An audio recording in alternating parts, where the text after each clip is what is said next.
함께 나누신 하나님 말씀은 요한복음 2장 12절로 25절까지의 말씀입니다. 성전 청결이 주는 심판의 의미라는 제목으로 오늘 주신 말씀 함께 나누기를 원합니다. 저희는 지난 시간에 하나님 나라가 실질적으로 예수 그리스도를 통해서 시작되고 있음을 저희는 살펴봤습니다.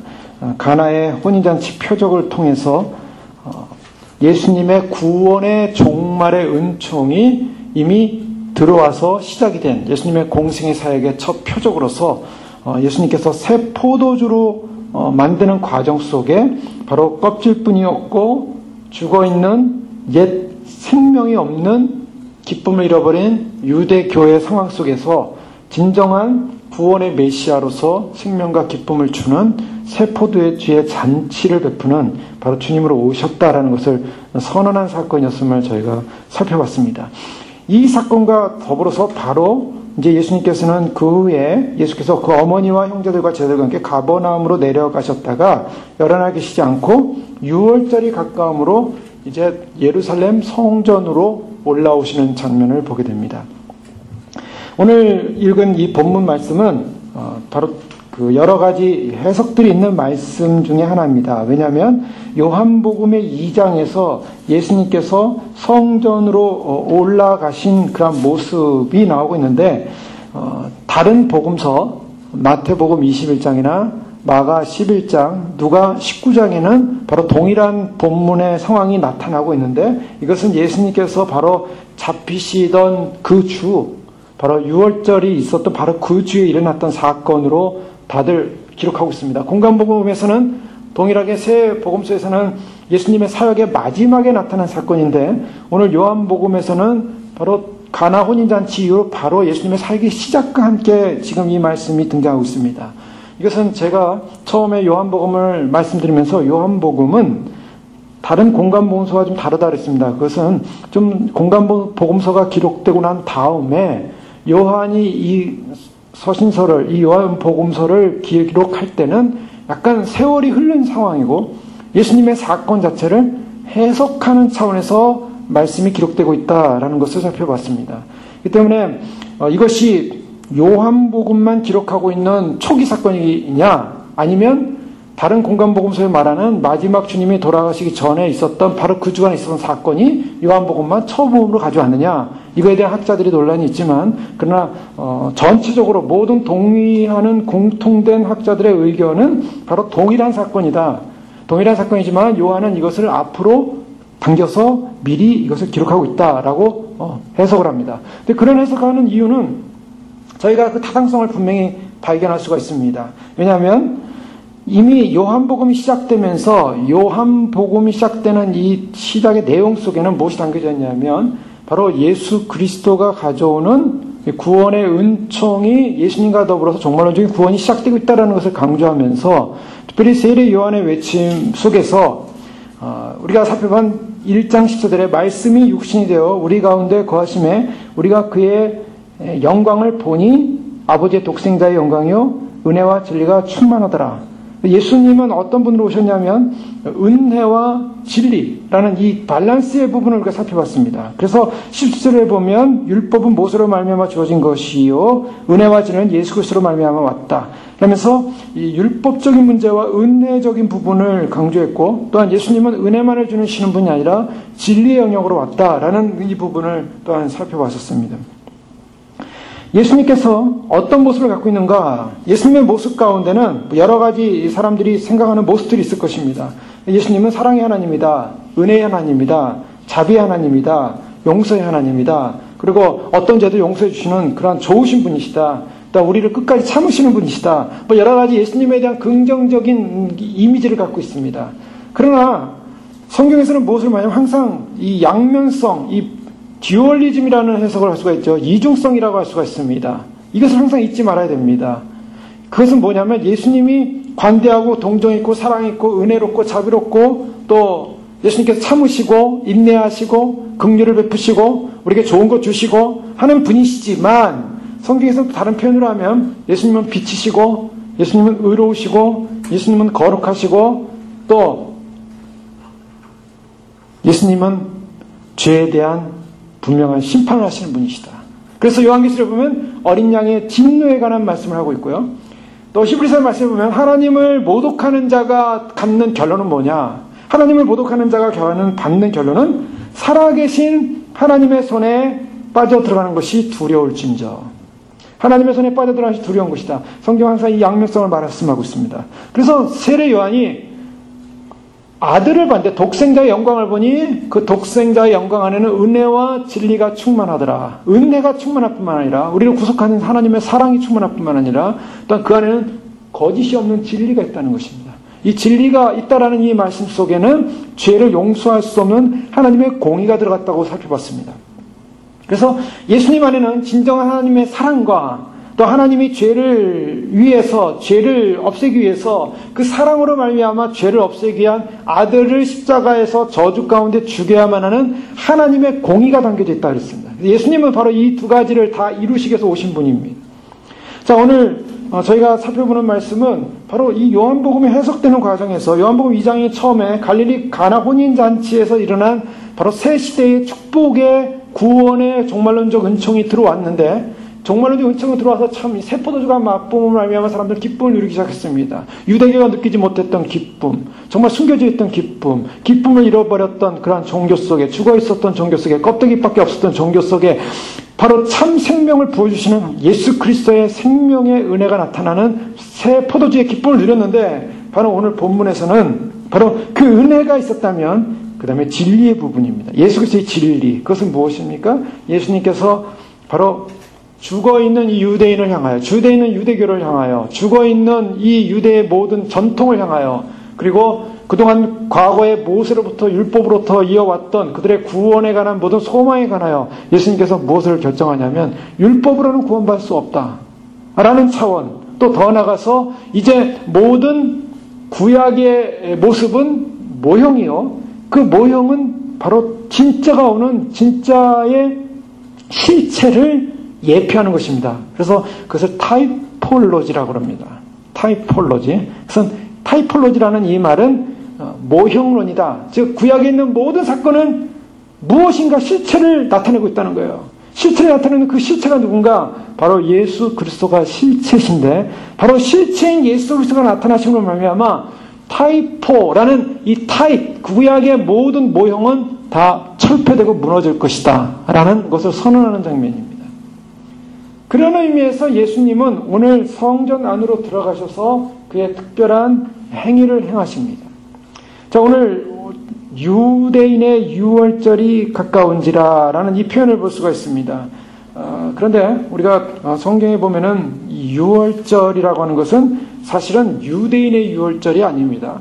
성경을 정확하게 아시면 다른 표현이 있음을 알게 됩니다. 출애굽기 12장 11절의 말씀에 보면 성경에서는 유월절을 어떻게 표현하고 있냐면 다르게 표현하고 있습니다. 12장 11절의 말씀에 보면 유월절에 관한 그러한 말씀을 유월절 절기를 지킬 것을 말씀을 출애굽기 12장에 언급하면서 쭉 나오다가 너희는 11절에 보면 그것을 이렇게 먹을지니 허리에 띠를 띠고 발에 신을 신고 손에 지팡이를 잡고 급히 먹으라. 이것이 여호와의 유월절이니라. 누구의 유월절이라고 그랬습니까? 여호와의 유월절입니다. 근데 오늘 요한복음에서는 요한복음 2장 13절에 무슨 유월절로 바뀌었습니까? 유대인의 유월절로 바뀌었습니다. 자, 이것은 약간의 그냥 유대인들이 지키는 절기이기 때문에 유대인의 유월절이라고 하지 않았느냐? 아닙니다. 하나님의 유월절. 즉 주인이 누가 됐습니까? 주인이 하나님께서 인간에게로 바뀌었다는 것입니다. 이것이 굉장히 중요한 포인트입니다. 오늘 말씀을 보면서 왜 예수님께서 이 성전에 올라가셔서 하는 행위 속에 그 행위의 본질 속에 무엇이 담겨져 있는가에 바로 암시가 담겨져 있는 것입니다. 그것은 여호와의 유월절이 출애굽기 15장 12장에 나온 여호와의 유월절이 유대인의 유월절로 바뀐 상황. 자, 유대인의 유월절 누구의 축제가 됐습니까? 유대인의 축제가 됐습니다. 하나님의 유월절, 하나님이 중심이 될 유월절 행사가 유대인이 중심이 된 인간 중심의 유월절로 바뀌었다는 것입니다. 이것은 굉장히 중요한 부분입니다. 저희가 성경을 볼 때 이런 부분들에 있어서 주목해 봐야 되는데요. 그런데요, 이 부분을 한 부분 넣고 또 한 가지는 유월절이라는 것입니다. 유월절이 무엇입니까? 유월절이라는 것은 이스라엘 백성들이 출애굽하는 과정에서 하나님께서 만드신 날이죠. 뭐냐면 이스라엘 백성들 출애굽기 그 12장 말씀 보십시오. 어떻게 급하게 그들이 허리에 띠를 띠고 음식을 먹는데 무교병을 먹고 고기를 구워서 먹고 내장 것 다 구워서 먹고 그러면서 급하게 서서 먹으라 이런 말씀하고 이제 곧 떠날 것이다 라는 이러한 하나님께서 만들어 놓은 하나의 그 절기의 상황인데 이 절기의 상황 속에서 이제 이스라엘 백성들이 가장 6월절을 지키는 시간이 되면은 가장 긴장하고 바빠지죠. 오늘날도 6월절을 지키는 분들이 있는데요. 그 6월절이 다가오면 제일 먼저 해야 될 행위가 있습니다. 그것은 뭐냐면 6월절 기간에는 소위 말해서 누룩을 놓지 않는 무교봉을 먹어야 돼요. 그래서 그 무교병을 먹어야 되는데 누룩이 안 들어간, 이스트가 안 들어간 무교병을 먹기 위해서는 집안에 있는 모든 누룩을 다 제거해야 한다는 것입니다. 그래서 실제로 6월절을 지키는 유대인들은 어떻습니까? 냉장고 안에 혹시나 모든 음식들, 무슨 소스들, 모든 관련된, 하여간 무엇이든 관련된 음식들 안에 이스트가 들어가 있으면 안 되는 거예요. 뭘 부풀리는 뭐가 들어가 있으면 안 되고 들어가는 음식이 있어서도 안 되는 거예요. 그러니까 모든 누룩을 다 제거해야 됩니다. 그래서 다 버린다고 하지 않습니까? 다 버린다고. 밖에 다 내버려요. 그래서 어떤 사람들은 다 내버리면 아까우니까 또 돈 주고 사야 되지 않습니까? 그러니까 아예 창고를 하나 사가지고 빌려가지고 거기다 다 갖다 놓고 나중에 끝나면 가져온다 이거예요. 근데 누룩을 없애는 상황이에요. 이것은 하나의 상징적 하나의 행위죠. 왜 누룩을 없애냐? 바로 이 이스라엘 백성들이 출애굽하는 과정에서 누룩이 들어가는 음식을 먹으면 안 된다는 거였습니다. 그 누룩이 들어가는 음식이라는 것은 무엇을 상징하고 있는가? 누룩이라는 것이 뭡니까? 누룩이라는 것은 성경에서 뭐라고 표현하고 있습니까? 누룩은 좋은 것이냐 나쁜 것이냐? 자, 누룩은 상징적으로 볼 때 좋은 것으로 표현하고 있지 않습니다. 고린도전서 5장 6절에 보면 너희의 자랑하는 것이 옳지 아니하도다. 적은 누룩이 온 덩어리에 퍼지는 것을 알지 못하느냐. 적은 누룩이 온 덩이. 이 누룩이라는 것은 아주 나쁜 의미로서 사용하고 있습니다. 하나의 암적 요소, 죄성과 같은 죄죠. 자, 이것이 무엇인가? 고린도서 5장 7절에도 보면 너희는 누룩 없는 자인데 새 덩어리가 되게 하여 묵은 누룩을 내어버리라. 묵은 누룩을 내어버리라. 새 덩어리가 되게 해서 우리의 유월절 양 곧 그리스도께서 희생이 되셨느니라. 예수 그리스도의 유월절 희생에 관련된 것을 말씀하면서 누룩을 버리라고 말하고 있습니다. 누룩이 없는 예수 그리스도의 희생, 즉 죄가 없는 바로 떡, 죄가 없는 온전한 떡을 말하는 개념에서 무교병이라는데 바로 그런 의미에서 우리 안에 있는 예수 그리스도의 유월절 희생을 생각하면서 우리 안에 있는 모든 묵은 누룩을 다 벗어버리라는 것입니다. 그럼 그 누룩이 뭔가? 고린도서 5장 8절에 이러므로 우리가 명절을 지키되 묵은 누룩도 말고 괴악하고 악독한 누룩도 말고 오직 순전함과 진실함에 누룩 없는 떡으로 하자.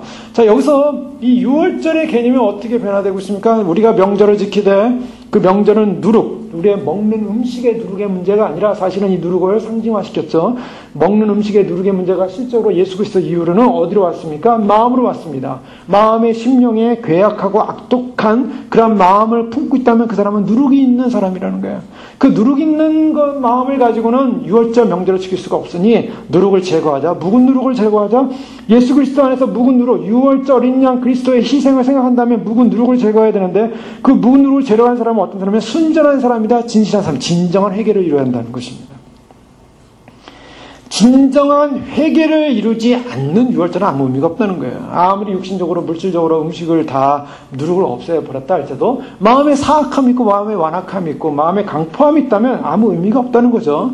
그러나 그러한 행위를 하면서 무엇을 얘기합니까? 내 안에 있는 죄가 뭔가 죄를 없애기 위한 노력을 하는 것, 그것은 하나의 행위를 통한 하나의 교훈을 받을 수가 있습니다. 그것이 더해지면 더 좋겠죠. 그러나 빠지고 행위만 있고 마음은 안 변했다. 그것은 다시 구약 율법의 상황입니다. 자, 고린도서 5장 9절 이하에 보면 내가 너에게 쓴 것에 이렇게 얘기하고 있어요. 그럼 누룩이 뭔가? 구체적으로 사도 바울은 뭐라 하기를 음행하는 자들을 사귀지 말라 하였거니와, 이 말은 이 세상에 음행하는 자들이나 탐하는 자들과 토색하는 자들이나 우상 숭배하는 자들을 도무지 사귀지 말라는 것이 아니니. 자, 이런 표현을 하면서 말하고 있습니다. 여기서 누룩에 관한 이야기를 한 다음에 그 다음에 나타나는 것이 음행, 탐하는 자, 토색하는 자, 우상 숭배하는 자. 그래서 누룩이 여러 가지가 있겠지만 그러나 마음속에 있는 누룩이 무엇이었습니까? 바울은 바로 이와 같은 것들, 인간 안에 있는 육체적인 죄성들의 부분을 다루고 있다는 것입니다.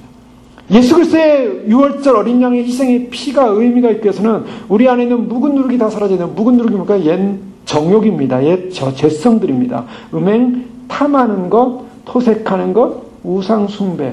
자, 이 성전에서요, 유월절 행사가 지금 이루어지는 유월절 기간입니다. 근데 유월절 기간에 이스라엘 백성들이 해야 될 일이 있다면 누룩을 없애는 일을 했어요. 그래서 집안에 있는 모든 누룩을 없애야 되는데 신약으로 넘어와서 바울의 해석을 보니까 인간 안에 있는 본질적 죄성이 바로 누룩이더라 이거예요. 근데 그 누룩을 없애야 되는데 누룩을 없애지 못한 상황인데 고린도서 3장 5절에도요. 그러므로 땅에 있는 지체를 죽이라. 음란과 부정과 사욕과 악한 정욕과 탐심이니 탐심은 우상 숭배니라. 바로 고린도서 5장 10절에서 말한 말씀을 그대로 지금 사도 바울은 말하고 있어요. 고린도서 3장 5절에도 똑같이 대비되는 것입니다. 탐하는 것, 토색하는 것, 탐심, 욕심이라는 거예요. 욕심, 우상 숭배다. 자, 이것이 이제 굉장히 중요한 모티브입니다. 오늘 이 말씀을 해석해가면서 우리가 잘 알고 있는 예수님께서 성전에 들어가셔서 예수님께서 성전 안에서 소와 양과 비둘기 파는 사람들을 보시고 돈 바꾸는 사람들을 보시고 노끈으로 새칙을 만드셔서 그 오늘 본문에서는 양과 소와 이러한 짐승들을 다 내어 쫓았다라고 성경은 말하고 있어요. 근데 예수님께서 왜 갑자기 성질을 부리셨는가? 왜 갑자기 예수님도 화를 내셨는가? 예수님이 별로 이렇게 성격이 안 좋으신 분이 아닌가? 뭐 이런 개념으로 보시면 절대로 안 됩니다. 예수님께서 어떤 급작스러운 성격의 변화로 인해서 화가 나셔가지고 갑자기 그냥 노끈 만들어서 막 이렇게 여기 있는 사람들 막 내쫓고 그런 사건이 아니에요. 이것은 굉장히 중요한 의미를 담고 있는 것입니다. 유대인의 유월절, 하나님의 유월절이 유대인의 행사로 바뀌어버렸고 유월절에는 본질의 개념이 무엇입니까? 유월절에는 본질의 개념은 바울이 고린도전서에 말한 것처럼 누룩을 없애는 작업입니다. 정결함을 이루는 것입니다. 유월절 기간 동안에는 어린 양 피, 즉 이스라엘을 구원한 구원의 은총이 있었는가. 죽음의 사자가 벗어난 것은 바로 어린 양, 1년 된 첫 어린 양 새끼, 남자 수컷을 바로 죽여가지고 그것을 문석죄 발름으로 말미암아 구원을 받는 은혜가 있었어요. 바로 그 구원의 은총을 기뻐하는 하나님의 역사 가운데 우리가 보호를 받았다는 것을 기뻐하는 기념행사에 무엇이 들어가면 안 되냐면 누룩이 들어가면 안 된다는 거예요. 자, 누룩이 없는 음식을 먹는 것 자체가 의미가 있는 것이 다 상징이자 타이퍼입니다. 이것이 다 이것은 예수 그리스도의 죄 없으신가 흠 없으신가 그분의 죄 없는 누룩 없는 육체를 가지고 흠 없이 죽으신 그분이야만이 진정한 죄를 씻을 수 있기 때문에 우리가 누룩 없는 떡을 먹는다는 개념은 예수 그리스도의 살과 피에 참여하는 성례전적 의미를 담고 있는 것입니다. 그런데요, 성전은 어떤 곳입니까? 자, 여기서 중요한 것은 예수님이 예루살렘에 가까이 가셨는데 바로 올라가셔서 어디로 들어가셨습니까? 성전에 들어가신 거예요. 성전 안에서 14절. 성전은요, 이스라엘에 있어서 가장 중요한 것입니다. 오늘 이 성전이 나오는데요. 이 성전은 이스라엘의 핵심입니다. 이스라엘의 핵이에요. 유대교의 핵심이요, 중심이요. 이스라엘의 모든 중요한 이야기의 주체요. 핵심이요. 권력의 핵심이요, 정치인의 핵심이요, 종교의 핵심이요, 또한 모든 그들의 삶의 중심이 바로 성전 안에 있었습니다. 오늘날도 이 성전은 굉장히 중요합니다. 이스라엘 마지막 이 시대에 이스라엘의 최고의 관심사는 성전에 있습니다. 그래서 성전을 지어야 된다. 성전을 지어야 된다. 지난번 어떤 유튜브를 보니까 이스라엘에서 성전을 지을 것을 예상해서 그 성전 지을 터 바깥에서 그 성전에서 섬기고 그 성전에 제사를 드려야 될 모든 레위 지파 그런 관련된 사람들을 교육하는 교육장을 짓더라고요. 교육장을 지으니까 막 이 회교권에서 난리가 났습니다. 너희가 성전을 짓지 않고 성전 거기 설 수도 없는데 너희가 왜 그 교육을 하냐. 우리는 여기다 성전을 지을 것이다. 이슬람 사람들과 유대인들이 첨예에 대립을 하고 있는 것이 바로 성전의 문제입니다. 바로 그것이 오늘날 말하면 예루살렘에 있는 성전산이에요. 이 성전산의 소유권을 놓고 성전 재건운동을 일으키고 있고, 이 성전터와 더불어서 우리는 이 성전터에 예배를 드릴 것이다. 어떤 사람들이 그래서 서쪽 벽에 주기적으로 예배를 드린다. 우리가 여기서 성전에서 예배를 드릴 것이다. 앞으로. 성전은 굉장히 중요한 것이에요. 왜 성전이 중요했습니까? 이스라엘에서 성전이 중요한 이유가 무엇입니까? 왜 성전은 핵심입니까? 그것은 이미 모세 때부터 지난 시간에 살펴봤습니다. 그것은 성막으로부터 시작되는 성전 개념, 그 성막으로부터 시작되는 것은 하나님이 임재하시는 곳이기 때문입니다. 그들이 믿는 하나님이, 그들이 정말 섬기는 유일신, 정말 하나님 그분이 이스라엘 백성 가운데 임재하는 장소가 있냐면 바로 성전이었어요. 그것이 구약에서는, 그 광야에서는 성막이었습니다. 그래서 하나님께서 장막을 쳐서 내가 거기 거하겠다. 그러니까 내가 그들 중에 거할 성소를 그들을 시켜 나를 위하여 지라라고 출애굽기 25장 8절에 말씀하고 있습니다. 그러니까 성소라는 것은 어떤 면에서는 하나님이 임재하시는 것이기 때문에 굉장히 중요한 것입니다. 거룩한 것입니다. 그래서 이 거한다라는 샤칸이라는 말이 또 장막, 미시칸이라는 이 장막, 성소, 성막이라는 개념으로 들어왔고, 그것이 어원적으로 쉐키나가 거기서 나왔다 그랬죠. 샤칸, 미시칸, 쉐키나. 그래서 하나님이 거하시는 곳, 하나님이 거하는 곳이기 때문에 거기에는 굉장히 중요한 것이다. 예수님께서 말씀이 육신이 되어 우리 가운데 거하시네. 예수님이 거하셨다. 바로 그 성막의 개념이 예수님에게 돌아왔다는 것입니다. 그래서 요한복음은 1장에 바로 그 부분을 암시하고 있어요. 그래서 이 성전이라는 것은 하나님의 임재가 있는 것이고, 하나님의 영광을 맛볼 수 있는 것이고, 하나님의 영광을 높이는 것입니다. 그런데 그런 성전이 굉장히 중요한 개념이었고요. 또 성전에서 이루어지는 것이 뭡니까? 성전에서 이루어지는 또 두 번째 기능은 하나님의 임재를 체험하고 임재가 임하기 위해서는 인간은 거룩하고 정결해야 돼요. 하나님의 임재를 만나기 위해서는 바로 성소라는 그곳에서, 성전이라는 그곳에서 인간은 하나님과 만날 수 있었습니다. 만나는 그 만남의 장소예요. 하나님을 만나는 만남의 장소. 그것이 바로 성전이에요. 그 성전에서 만나기 위해서 인간들이 해야 될 일이 뭡니까? 깨끗해야만 했습니다. 그래서 하나님을 만나는 인간들은 더러워서 하나님 못 만나요. 하나님을 만나면 죽습니다. 그래서 깨끗하게 하는 작업이 뭡니까? 그게 제사였어요.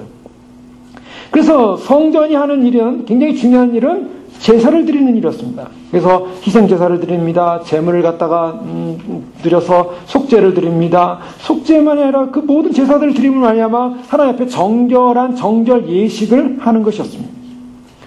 그래서 하나님의 임재를 느끼고 하나님 앞에서 진정한 속죄가 이루어지는 것. 다니엘서 8장 11절에 보면 매일 드리는 제사를 없애는 장면이 나옵니다. 적그리스도가 앞으로 제3성전이 세워지고 나서 거기서 이제 매일 제사를 드리게 될 것입니다. 상번제라 그래요. 그러니까 하나님을 날마다 만나는 그런 제사인데요. 그 상번제를 매일 드리는 제사를 없앤다. 이스라엘 사람들에게 성전에서 제사를 못 드린다라는 것은, 이것은 절망입니다. 예수님 이후 주 70년에 로마에 의해서 성전이 파괴가 되는데요. 성전이 무너지는데요. 성전이 무너지고 나서 그들은 더 이상 성전에서 제사를 드릴 수가 없었습니다. 그때 이스라엘 백성들이 받은 충격은 어마어마한 것이었습니다. 성전에서 제사를 못 드린다. 더 이상 속죄도 없고, 더 이상 속죄일날, 대속죄일날 염소에게 죄를 전가해서 내보내는 일도 없고, 더 이상 어떠한 속죄제, 정결제사, 희생제사, 번제, 화목제, 이런 제사를 못 드린다라는 이 자체는요, 성전의 기능이 없어졌다라는 이 자체는 그들에게 절망이고, 그들의 모든 생명, 즉 국가적인, 민족적인 그러한 생명력을 잃어버렸다는 것을 상징하고 있습니다. 가장 중심이었죠. 또한 이 성전은 무엇입니까? 이 성전은 또 굉장히 중요한 개념을 갖고 있습니다. 성전은 모세의 성막으로 시작했지만 솔로몬이 성전을 지었습니다. 그리고 이 솔로몬이 지은 성전은 무엇과 관련되냐면 왕과 관련했어요. 그래서 솔로몬이라는 왕이 성전을 지어서 하나님께 바쳤고, 솔로몬 성전이 굉장히 중심적인 어떤 상징의 의미를 갖고 있었죠. 솔로몬 성전이 무너지고 나서 나중에 수르바벨에 의해서 돌아오고, 또 돌아오면서 여러 가지 성전 재건 운동이 일어났지만은 성전이 어느 정도 재건이 됩니다. 그럼 완성되지 못했어요. 완성되지 못하다가 이제 그들이 이제 결국에는 어떻게 됩니까? 성전 다 잃어버리고 나중에 이제 그 중간 시대에 왔을 때 마카비 왕조, 마카비 시대에 하스모니안 사람들에 의해서 성전이 다시 재건이 되는, 성전이 정결케 되는 그런 일을 경험하면서 그때 새로운 왕조가 등장하면서 하스모니안, 즉 레이지파 상관없는 하스모니안 지파의 하스모니안 왕가의 사람들을 제사장으로 세우고 하스모니안 왕가 사람들이 제사 일을 하기 시작했습니다. 정통성이 없어져 버렸어요. 레이지파의 정통성이 없어져 버리고 그런 가운데 쿠데타가 일어나서 친로마 정권을 일으키는 안티파네가 결국에는 그 정권을 장악하고 정권을 장악한 바로 그 안티파네의 자손이 헤롯 대왕이었죠. 그래서 헤롯 대왕이 46년 동안 그 헤롯의 가문의 3대에 걸쳐서 그들은 성전을 시작했습니다. 성전을 재건하기 시작했어요. 그래서 우리가 성경에서 보면은 예수님께서 이 성전을 헐라라고 했습니다. 내가 3일 만에 다시 지으리라. 19절에 보면 그렇죠. 그랬더니 사람들이 뭐라고? 유대인들이 이르되 이 성전은 46년 동안 지었거나 이 46년 동안 지었다는 것은 바로 이 헤롯 가문에서 성전을 계속 지고 있었다는 것입니다. 왜냐하면 이 헤롯 가문은 정통적인 가문이 아니었어요. 레이지파도 아니었고 다윗의 자손을 잇는 다윗의 가문을 잇는 바로 그런 왕가도 아니었습니다. 이들은 중간에 세워난 비정통, 소위 말해서 비주류, 자기들이 정권을 장악해서 일부 그 기간 동안 그 자신들이 그런 어떤 왕으로서의 위치를 갖고 친로마 정치를 침범하면 로마가 분봉왕이다, 즉 지역 왕이다라고 유대인의 왕으로서 채워진 사람들이었습니다. 그러니까 자기 정통성이 없으니까 자기 정통성을 내세우기 위해서 뭐냐면 성전을 재건하고 생전을 아름답게 짓기 시작한 거예요. 그래서 예수님 당시에도 계속 성전을 짓고 있었습니다. 40년 동안 지었는데 당시에 헤롯이 지은 성전은요, 솔로몬 성전을 능가하는 아주 굉장한 성전이었어요. 그래서 굉장한 성전을 지음으로 말미암아 자기의 정통성을 드러내는 것입니다. 하나님께서 이렇게 우리의 왕가를 축복해 주셔서 우리가 이렇게 성전을 짓고 있다. 근데 그것을 알고 있는 에스네파나 쿰란 공동체라는 경건주의파들은요, 이것은 진정한 성전이 아니다. 진정한 하나님께서 세우신 왕의 대를 이은 진정한 왕에 의해서 세워진 성전이 아니고 이것은 비정통성을 가진 왕들이 세우는 성전이기 때문에 인정할 수 없다. 그래가지고 에센파라든가 쿰란파 같은 경건주의자들은 광야에 살면서 성전에 가서 제사를 드리지 않았습니다. 그건 가짜 성전이다. 그런데 바리새파 사람들은 타협하기 시작했어요. 저들이 정통파는 아니지만은 그래도 성전이라는 것을 만든 성전을 다시 재건하는 과정이니까 적당히 타협을 해가지고 결국 타협함으로 말미암아 바리새파 사람들은 당시에 유대인의 지도자로서 성전 안에서 행사를 할 수 있었어요. 율법주의자로. 자, 이런 과정이 있었습니다. 이런 상황 속에서 성전의 정통성이 없었기 때문에 이 사람들은 진정한 적절한 바른 성전의 도면을 가지고 적합하게 임명된 대제사장에 의해서 새로운 성전이 진짜 탄생해야 된다. 성전의 탄생을 기대하고 있었다는 거예요. 그 성전의 탄생을 기대하기 위해서는 스바냐서나 학개서나 스가랴서나 말라기서에 왕적인 제사장과 같은 인물이 앞으로 와서 새로운 성전을 지을 것이다라는 그런 계시가 나오고 있습니다. 예언이 나오고 있어요.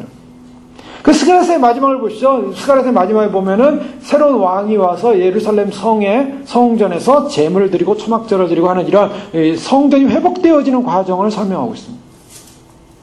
이스라엘 사람들에게서는 이러한 비정통성을 가진 이와 같은 성전을 인정할 수 없었지만은 그러나 정통성을 가진 그런 성전을 지을 수 있는 왕이 올 것이다. 이 기대를 하고 있었다는 거예요. 이것이 메시아 사상입니다. 이 메시아 사상이 결국에는 무너졌죠. 성전은 무너졌고 메시아는 오지 않았어요. 2000년 동안 유대인들의 머릿속에는 뭐냐면 바로 스바냐, 학개, 스가랴, 말라기들이 예언한 바로 성전을 재건할 왕이 올 것이다. 제3성전을 지을 사람이 누구냐? 제3성전을 지으면, 진짜 성전을 지으면 바로 우리의 진정한 통치자, 다윗 계열의 통치자가 올 것이다. 지금 유대인들은 그걸 믿고 있는 거예요. 그래서 메시아가 오기를 기다리고 있는 거예요. 놀랍죠? 그것이 그 역사가 끝난 게 아니에요. 2000년에 예수님 당시에 그 경건주의자들이 가졌던 그 기대가 2000년 이후에 지금까지 계속 연결되고 있고 지금도 소망하고 지금도 제3성전을 지으려고 했어요. 인간이 계획하고 지으려고 했지만 그러나 그 새 성전이 지어질 때 바로 우리의 다윗의 가문을 잇는 바로 그 왕이 올 것이다. 그 하나님이 올 것이다. 그 왕이 누구냐? 그들은 그분이 바로 예수 그리스도, 예수와라는 예수님이라는 이 사실을 모르고 있는 거예요. 그래서 많은 유대인들이 우리가 그렇게 기다렸던 성전을 지을 때 올 그 메시아가 앞으로 성전을 지으면 메시아가 올 것인데 그 메시아가 누구였나 예수라는 사실을 알게 될 때 놀랍게 된 거예요. 놀라운 사건이 일어나는 거예요. 그래서 많은 유대 랍비들 가운데 예수님을 믿고 돌아오는 사람들이 많이 생기기 시작했고 예수 그리스도가 이미 메시아로서 2000년에 오셨다는 걸 깨닫기 시작했습니다. 그러면서 성전 개념을 이해하기 시작해요. 성전 개념. 자, 오늘 이 성전이라는 이 사실은 그냥 단순한 이야기가 아닙니다.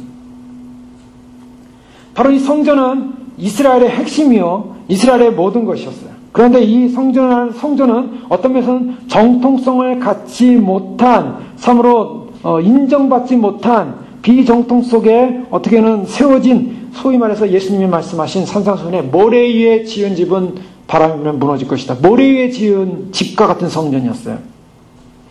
근데 그것이 어쨌든 간에 유대인들의 사상 속에는 일단 눈에 보이는 그 성전의 기능을 하길 원했고 성전이 기능을 하고 있었지만은 그 성전의 기능은 죽은 기능이었다는 거예요. 죽은 기능일 뿐만 아니라 이 유월절에 이루어져야 될 성전의 거룩, 집안의 거룩, 정결 내식, 즉 누룩이 없어져야 되는 이 상황. 그런데요, 어떤 일이 벌어졌습니까? 바로 그와 같은 거룩함을 이루어야 될 성전 안에서 14절 소와 양과 비둘기 파는 사람들과 돈 바꾸는 사람들이 앉아 있었다 라고 말하고 있습니다.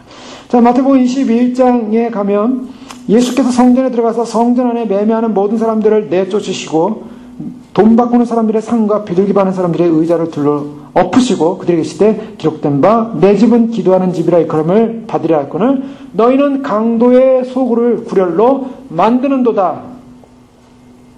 예수님께서 성전에 들어가셨는데 성전의 기능을 잃어버리고 성전, 유월절날 이루어져야 될 정결을 잃어버리고 성전이 무엇을 하고 있었습니까? 성전 안에서 매매가 일어나는 일들이 일어났어요. 자, 매매가 잘못됐냐? 매매가 잘못됐다는 얘기는 아닙니다. 사람들이 살면 매매를 해야 됩니다. 매매를 해야 되는데 이 매매가 어디로 들어왔냐? 성전 안으로 들어왔다는 거예요. 성전 밖에서 이 일이 이루어졌다면 별 문제 없어요. 근데 성전 안에서 들어왔는데 성전 안에서 무슨 일이 일어났습니까? 매매를 하고 돈 바꾸는데요. 여기 마태복음에 보면 모든 사람들을 내쫓았다고 얘기하고 있어요. 근데 요한복음에 보십시오. 요한복음에는 성전 안에 소와 양과 비둘기 파는 사람들과 돈 바꾸는 사람들이 앉아있는 것을 보시고 노끈으로 채찍을 만드셔서 양이나 소를 다 성전에서 내쫓으셨어요. 누구를 내쫓았다래요? 15절 여러분, 양과 소를 내쫓았대요. 양과 소를 성전에서 다 내쫓았고 마태복음에서는 모든 매매하는 사람들을 내쫓으시고 사람들을 내쫓으셨어요. 돈 바꾸는 사람들의 상을 비둘기 파는 사람들의 의자를 둘러 엎으셨다. 그리고 내 집은 기도하는 집이고 또 그런 집에 강도의 소굴로 만들었다. 성전이 정말 거룩하고 정결한 그런 자리에 있었으면 함에도 불구하고 거룩한 자리를 잃어버리고 그들은 무엇을 하고 있었냐면 고린도전서 5장의 사도 바울이 말한 것처럼 그들은 탐하고 토색하고 우상 숭배하고 있었다는 거예요. 우리는 하나님 한 분만을 섬기기 위해서 일을 하고 있습니다. 하나님께 예배드리기 위해서 일을 하고 있습니다. 유월절 제사를 잘 드리기 위해서 일을 하고 있습니다. 멀리서 온 사람들이 짐승을 가져왔었기 때문에 현장에서 짐승을 사야만 했고 현장에서 짐승을 사는 재물들을 사기 위해서는 거룩한 화폐로 살아야만 했습니다. 그래서 거룩한 화폐로 사기 위해서 로마의 화폐를 가지고 살 수 없었기 때문에 로마의 화폐를 성전 안에 있는 화폐로서 전환시키는 환전상이 필요했고 그 성전 안에서 환전상에서 환전을 해서 거룩한 재물을 사가지고 주님 앞에 하나님 앞에 재물을 드리는 사건이었어요. 누구를 위해서 무엇을 위해서요? 예배를 위해서 일을 하고 있었다는 거예요. 예배를 위해서 그 예배를 위해서 많은 사람들이 외부에 온 사람들을 돕기 위해서 그 일을 하고 있었어요. 편의상 어디서요? 성전 안에서. 물론 이 성전이라는 이 성전 안이라는 것은 바로 바깥들을 말하는데 이방인의 뜰을 말하고 있습니다. 이방인의 뜰 안에까지 이러한 매매가 들어오기 시작했다는 것입니다. 이것을 성경에서 뭐라고 하냐면 바로 이것을 누룩이라고 하는 것이죠. 누룩이라는 표현을 통해서 이들은 사실은 왜 여기서 이런 일이 있는가? 이들의 마음속에는 뭔가 가난한 자들의 그런 가난한 자들로부터 통리를 취하는 그러한 일을 감당하기 시작했고 훨씬 많은 것으로 돈을 이권을 챙김으로 말미암아 결국 그들은 악명 높은 그러한 고리대금업자 같은 그런 상인들의 모습을 갖고 있었어요. 가난한 자를 속이고, 그리고 하나님과의 조용한 교제 가운데 있어야 될 바로 성전의 터 안에서 이것을 사라, 이것을 팔라, 이것을 산다, 이것을 사지 않는다. 소 파는 자들의 말다툼의 소리와 외침의 소리와 경건의 소리는 점점 사라졌고, 돈 매매하고 물건을 사고 파는 소리로 가득 차기 시작한 바로 그곳을 향하여 예수님이 바라볼 때 노끈으로 채찍을 만드셔서 그 사람들에게 분개하고 내어쫓기 시작했다는 거예요. 자, 놀라운 것은요, 우리가 마태복음을 보거나 또는 요한복음을 보거나 마가복음을 보거나 예수님께서 이와 같은 행위를 하고 난 다음에 사람들이 와서 예수님에게 대해서 내가 내 돈, 내가 가지고 있는 돈을 왜 없냐, 내 소, 양 왜 내쫓았냐 라고 따지는 사람이 없었다는 거예요. 다 쫓겨났습니다. 다 쫓겨났을 때 그 다음에 어떤 일이 납니까? 마태복음 21장 14절에 보면 맹인과 저런 자들이 성전에서 예수께 나와 고쳐주십니다. 그리고 대제사장과 서기관들이 예수께서 하시는 이상한 일과 또 성전에서 소리질러 호산나 다윗의 자손이여 어린이들의 찬양 소리를 봅니다. 뭐 이런 것들을 봐요. 거기에 뭐가 나옵니까? 매매하는 소리, 서로 돈 바꾸는 소리, 세상의 소리, 물질의 소리, 이런 소리는 사라졌고 거기서 어떤 역사가 일어납니까? 맹인이 눈을 뜨고 병자들이 고침을 받고 호산나 호산나 찬양하는 소리가 넘치기 시작해요. 자, 성전이 회복됐다는 거예요. 일시적인 회복. 주님이 거기서 그 매매하는 자를 내쫓고 나서 성전이 일시적인 회복이 됐지만 또 한편으로는 어떤 걸 말하고 있냐면 그들이 제물을 사서 하나님 앞에 가서 제물을 죽여서 제사를 드려야 되는데 제사 드리는 그 행위 자체를 금지시켰다는 거예요. 여기 두 가지 의미가 담겨져 있습니다. 제사를 일시적으로 중지시키면서 다 내쫓았어요. 근데 그 신권의 권위 앞에 사람들은 다 두려워서 떠나갔다는 거예요. 생각해 보세요. 아무리 예수님이 알려진 선지자 같은 분이었지만은 그냥 노끈으로 책짓 만져가지고 치는데 뭐 이렇게 무섭겠습니까? 칼을 들고 휘두르는 것도 아니고요. 뭐 굉장한 군인이 함께한 것도 아니고요. 예수님 혼자서 그냥 내쫓는 거예요. 사람들이 두려워서 다 나갔어요. 다 나갔어요. 자, 여기서 무엇을 볼 수 있냐면 일단 성전은 성전의 기능을 감당해야 돼요. 성전의 기능을 감당하지 못했다는 것입니다. 왜 성전의 기능을 감당하지 못했습니까? 그 성전 안에 유대인의 유월절이라. 유대인이 즐기고 율개인이 기뻐하고 유대인이 모이고 사람들이 모여서 사람들이 기뻐하고 사람들이 즐기는 그런 유대인의 유월절, 인간이 중심된 유월절. 그래서 그들은 모여서 서로 환전하며 서로 물건을 사고 팔며 그것을 다 하나님의 이름으로, 교회를 위한 이름으로, 예배를 위한 이름으로, 무엇을 위한 이름으로 그와 같은 일을 하기 시작했다는 거예요. 그러나 주님 보시기에는 그것은 의롭지 못하고 아름답지 못한 것이었어요. 왜요? 자, 이것이 중요합니다. 예수님께서, 하나님께서 성전을 주실 때는 그 성전의 개념 속에는 무엇이 들어있냐면 하나님의 의가 살아나야 됩니다. 하나님의 거룩함이 살아나야 돼요. 그런데 하나님의 의가 사라진 성전, 하나님의 거룩함이 사라진 성전, 이것은 죽은 성전이요, 의미가 없는 성전이라는 것입니다. 그래서 이 죽은 성전이 의미가 없는 성전을 향하여 예수 그리스도께서 하신 일은 뭐냐면 그 성전을 심판하시겠다라는 경고, 심판에 대한 예고를 하고 있는 것입니다. 성전은 어떤 것이냐? 성전은 심판받는다는 것입니다. 타락한 성전은. 예수님이 오셔서 하신 활동 가운데 많은 일들이 있었지만 이제 십자가에 못 박혀 돌아가시기 전에 예수님께서 성전에 올라가셔가지고 성전에서 그냥 소, 양, 뭐 염소들 다 내쫓고 돈 바꾸는 사람 환전하는 것 상을 뒤에 업고 한 이 사건이 예수님이 갑자기 화가 나고 분노가 나서 정말 마음이 안타까워서 그래서 그냥 성질을 내고 끝난 사건으로만 끝나는 것이 아니라 이것은 앞으로 올 성전의 심판, 성전을 무너뜨리겠다는 것입니다. 무서운 메시지가 담겨져 있는 거예요. 자, 성전이 무너진다. 이 일이 일어나고 난 다음에요. 어떤 사건이 일어나냐면 마태복음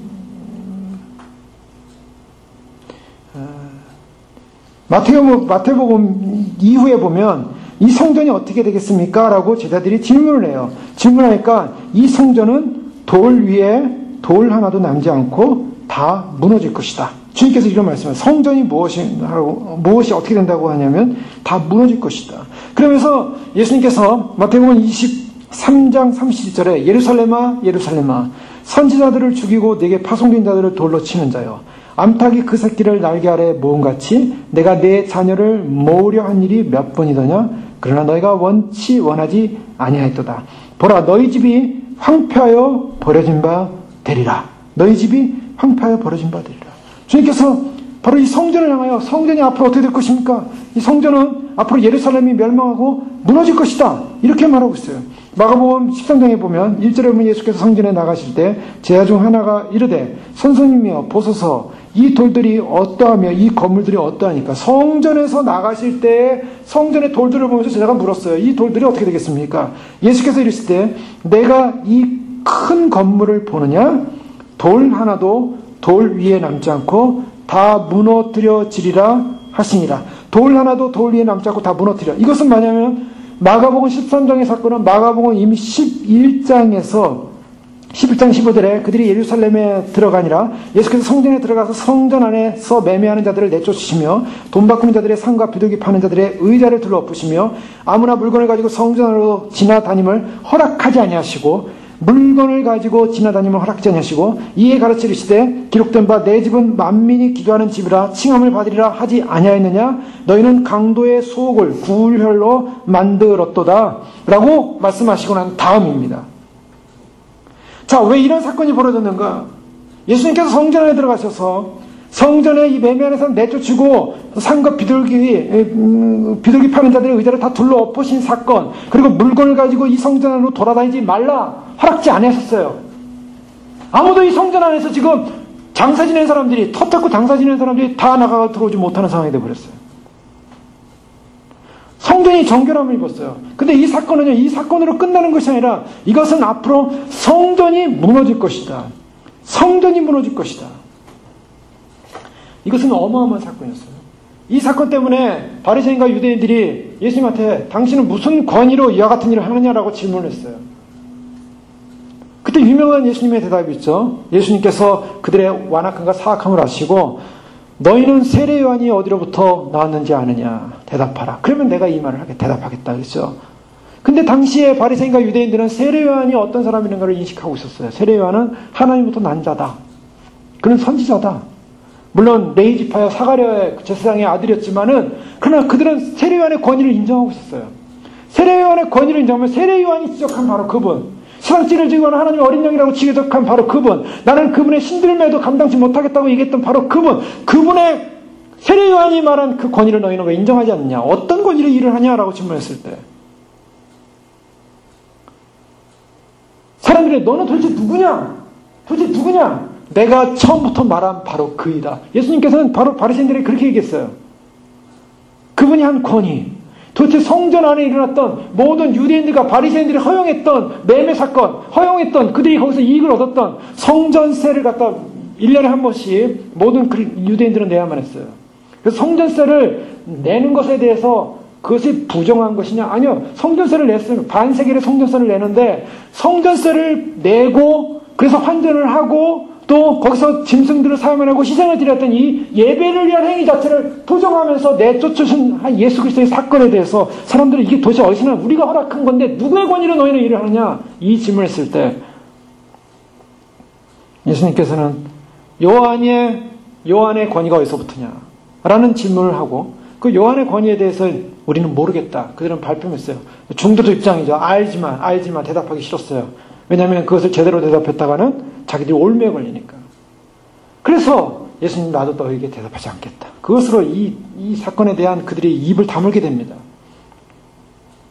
자, 예수님께서 지금 성전에 있는 이 양들 또한 짐승들을 내쫓고 돈 바꾸는 이 상들을 뒤엎는 사건, 바로 이것은 하나님의 현현이요, 하나님의 영광의 현현이요, 하나님께서 심판을 집행하신다라는 사건입니다. 이것은요, 심판을 선언하시는 진노하시는 하나님을 말씀하고 있는 거예요. 그래서 요한복음에는 아버지의 집을 사모하는 열정이 그를 삼킬 것이다 라는 그 말씀이 이루어졌다라고 성경은 말하고 있어요. 주님 앞에 수많은 잡다한 장신구들과 이득권을 가진 물건들 다 집어 던지지 않으면 심판받게 된다. 자, 이것은 바로 이거 굉장히 중요한 개념입니다. 이것은 언제 사건이냐? 종말의 사건. 예루살렘의 종말, 성전의 종말의 사건을 얘기하고 있어요. 그러면서 마가복음과 또한 마태복음을 넘어가면 마지막 때에 관련된 일을 주님께서 넘어가십니다. 심판에 관련된 일이에요. 자, 이스라엘은요, 심판받을 지금 상황에 와 있는 거예요. 자, 이것은 처음부터 마찬가지였어요. 세례요한이 회개하라 그렇지 않으면 도끼가 나무뿌리에 놓여있다. 이것은 뭐냐면 심판. 바로 그분이 오시는데 그분은 무엇과 함께 심판하시냐면 불과 성령으로 세례를 주십니다. 불이라는 말은 바로 심판을 말하고 있어요. 불. 예수 그리스도는 성령으로 세례를 주지만 그러나 불로도 세례를 줍니다. 이 불로 세례를 주는 건 심판이에요. 뭐 불세례를 또 성령의 능력과 은사 세례로 보는 사람도 없잖아 있지만 그러나 불이라는 개념 속에는 하나님의 불이라는 개념 속에는 심판이 담겨져 있어요. 자, 성전이 왜 이렇게 됐는가? 왜 이렇게 됐는가? 그것은 초반에 얘기했던 유대인의 유월절. 하나님의 영광이 떠난 하나님의 영광을 위한 하나님의 유월절이 아니라 하나님의 영광을 위해 존재하는 성전이 아니라 인간을 위해 존재하는 성전. 인간이 만든 성전. 인간의 영예를 높이기 위한 성전. 인간을 자랑하기 위한 성전. 헤롯이 어떻게 하든지 성전 크게 져서 성전 멋들게 져서 내가 정통성 있는 왕이다. 그래서 하나님부터 내가 부름받은 정통성 있는 왕이다라는 걸 증거하게 만든 거짓 성전. 요한복음 5장 44절에 너희가 서로 영광을 취하고 유일하신 하나님께로부터 오는 영광을 구하지 아니하니 어찌 나를 믿을 수 있느냐. 예수님께서 유대인들 향하여 하신 말씀은 너희가 서로 영광을 취한다 라고 말하고 있어요. 서로 영광을 취하니 하나님께로부터 오는 영광을 구하지 아니하였구나. 그러니 나를 믿을 수 있겠느냐. 여러분, 이것이 핵심입니다. 오늘날 마지막 시대에 왜 예수 그리스도를 사람들이 못 믿는가? 예수님 믿는다 그러죠. 하나님을 예배한다 그러죠. 하나님 나라를 위해 한다 그러죠. 그런데 예수님 안 믿어요. 예수님이 다시 오신데도 안 믿어요. 예수님이 통치자로 오신데도 안 믿어요. 그분이 와서 지금 성전을 청결하고 노끈을 들고서 이 성전을 다 뒤집어 엎고 다 무너뜨리겠다라고 지금 선포하고 있는데 사람들은 믿지 못해요. 왜 그런가? 인간들은 서로 영광을 구하기 때문입니다. 라고 예수님께서 말씀하세요. 너희가 서로 영광을 취하고 유일하신 하나님께로 도는 영광은 구하지 않는구나. 요한복음 7장 18절에도 스스로 말하는 자는 자기 영광만 구하되 스스로 말하는 자는 자기 영광만 구하되 보내신 이의 영광을 구하는 자는 참되니 그 속에 불의가 없느니라. 여러분, 굉장히 중요한 핵심입니다. 왜 사람들이 예수 그리스도를 못 발견하고 왜 예수님을 발견하지 못하고 오시는 예수님을 발견하지 못하고 바로 눈앞에 와 있는 예수님을 발견하지 못하고 그들은 왜 눈이 어두웠는가? 자기 영광을 취하기 때문이에요. 서로 영광을 취하기 때문이에요. 그러니 서로 영광을 취하기 때문에 그리스도를 발견하지 못하는 것이죠. 오늘날 교회들이 주님 보실 때 어떤 모습이었겠습니까? 오늘날 주님께서 지금 유대 성전을 향하여 경고하시는 모습이라면 오늘날 교회를 향한 하나님의 메시지는 무엇이겠어요? 이것은 우리가 이 요한복음을 통해서 하나님의 메시지를 우리가 들어야만 합니다. 오늘날 교회가 이루어지는 사건은 뭡니까? 숭배예요. 숭배. 무슨 숭배? 수많은 매매와 이권을 위한 인간의 욕심을 위한 탐색과 토색과 우상 숭배와 인간을 위한 그래서 누룩을 잔뜩 갖다 놓고 그래서 배금주의, 번영주의, 성장주의. 그래서 인간들은 스스로가 자기를 높여서 자기 영광을 취하자. 그래서 서로 영광을 취하는 거예요. 서로 영광을 취하면서 서로 높은 자들 아니냐, 서로 굉장한 사람들 아니냐, 서로 대단한 사람들 아니냐. 성전이 하나님 앞에서 그 기능을 이룰 때는, 교회가 하나님 앞에서 그 기를 때는 의가 떠났기 때문입니다. 예수님께서 무엇을 말씀하느냐면 산상설교에 너희는 먼저 그 나라와 그 의를 구하라 라고 했어요. 그 나라와 그 의를 구하라. 의가 무엇입니까? 의가 거룩입니다. 의는 죄사함입니다. 우리가 예수 믿으면 칭의가 됐다래요. 칭의가 뭡니까? 죄사함 받았다는 거예요. 죄 용서함 받고 의로운 올바른 사람이 됐다. 죄 없는 사람이 됐다라는 것입니다. 너희는 먼저 그 나라와 그 의를 구하라. 교회가 해야 될 일이 있다면 모든 은혜의 수단을 이용해서 인간을 만족시키는 것으로 목적을 삼는 것이 아니라, 목적이 자신의 목적과 자신의 목표에 적합하도록 하는 것이 아니라, 인간을 적합하도록 인간에게 맞는 것으로 가는 것이 아니라, 인본주의의 우상으로 가득 채우는 것이 아니라, 저희가 해드리는 인간의 죄의 문제를 다루고 죄의 문제가 정격해 되어지고 죄의 문제가 씻어지고 말면 의로움을 회복하는 것입니다. 그 의로움. 그런데 사람들은요, 그 의로움을 회복하는데 성전을 사용하지 않아요. 진정한 하나님의 의, 죄가 용서함 받고 죄의 문제가 해결되어지고 죄의 문제가 다루어지고, 그래서 하나님 앞에 나와서 예수 그리스도로 말하면 우리가 진정 주님 한 분만으로 만족되어지는, 주님으로 말하면 거룩함과 정결함을 입는 의 속에 빠지는 것이 목표가 되는데, 그 의는 없어지고 인간을 위한 목표, 인간을 만족시키게 한 것, 인간을 만족시키게 한 계획들, 인간을 만족시키게 한 사업, 인간을 높이게 한 것. 그래서 스스로 뭐예요? 스스로 자기 영광을 취하는 거야. 누가 더 큰 영광 취하나? 누가 더 큰 영광 가운데 설 것이냐? 누가 큰 영광 높여질 것이냐? 그 마지막 때 복음주의 교회들이 하는 일이 자기 스스로 영광을 취하기 위해서 교회 안에 자기 우상을 세워놓고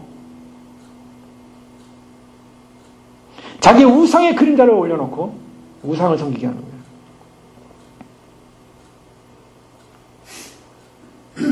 성전이 유대인의 유월절, 하나님의 유월절이 되어야 되는데 인간을 위한 유월절이 됐고, 인간을 위한 교회가 됐고, 인간을 위해서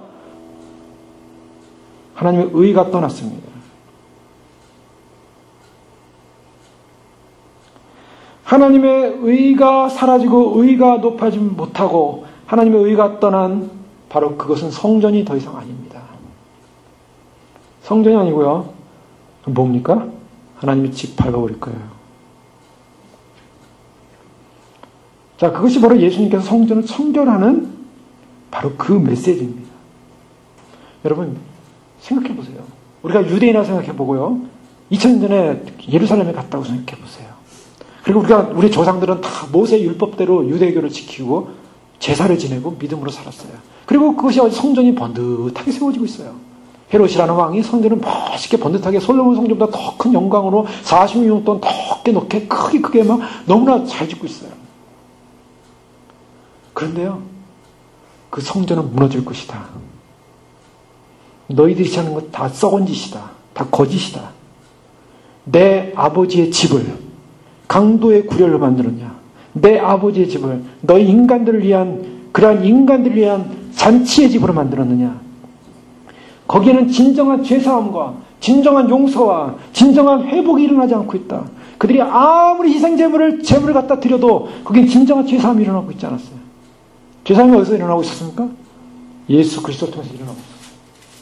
예수님이 죄사함을 하고 있었고, 예수님이 죄용서를 하고 있었고, 예수님께서 직접 병자들을 고치고, 예수님께서 직접 사람들을 죽은 자를 살리는 이런 역사가 일어나고 있는 현장 속에 성전에서는 우리가 죄용서함을 받는 것이다. 여기가 죄사함을 받는 것이다. 더 이상 기능이 끝났다는 거예요. 그들은 인간을 위한 하나님의 의, 죄사함이 떠난 제사를 드리고 있었어요. 여러분 생각해 보세요. 오늘날 많은 복음주의 교회가 죄사함을 위한 예배를 드리지 않고 죄 용서함을 위한 거룩한 의로 정결함으로 주님 앞에서 진정으로 거듭남으로 나아가는 예수 그리스도 한 분, 그분 앞에서 만족되어지는, 그분 한 분으로 만족되어지는, 그분 한 분 그 사건, 구원의 사건, 구속의 사건, 생명의 사건으로 예배되어지고 찬양되어지고 그 한 분으로 만족되어지는 사건으로 끝내야 돼요. 교회는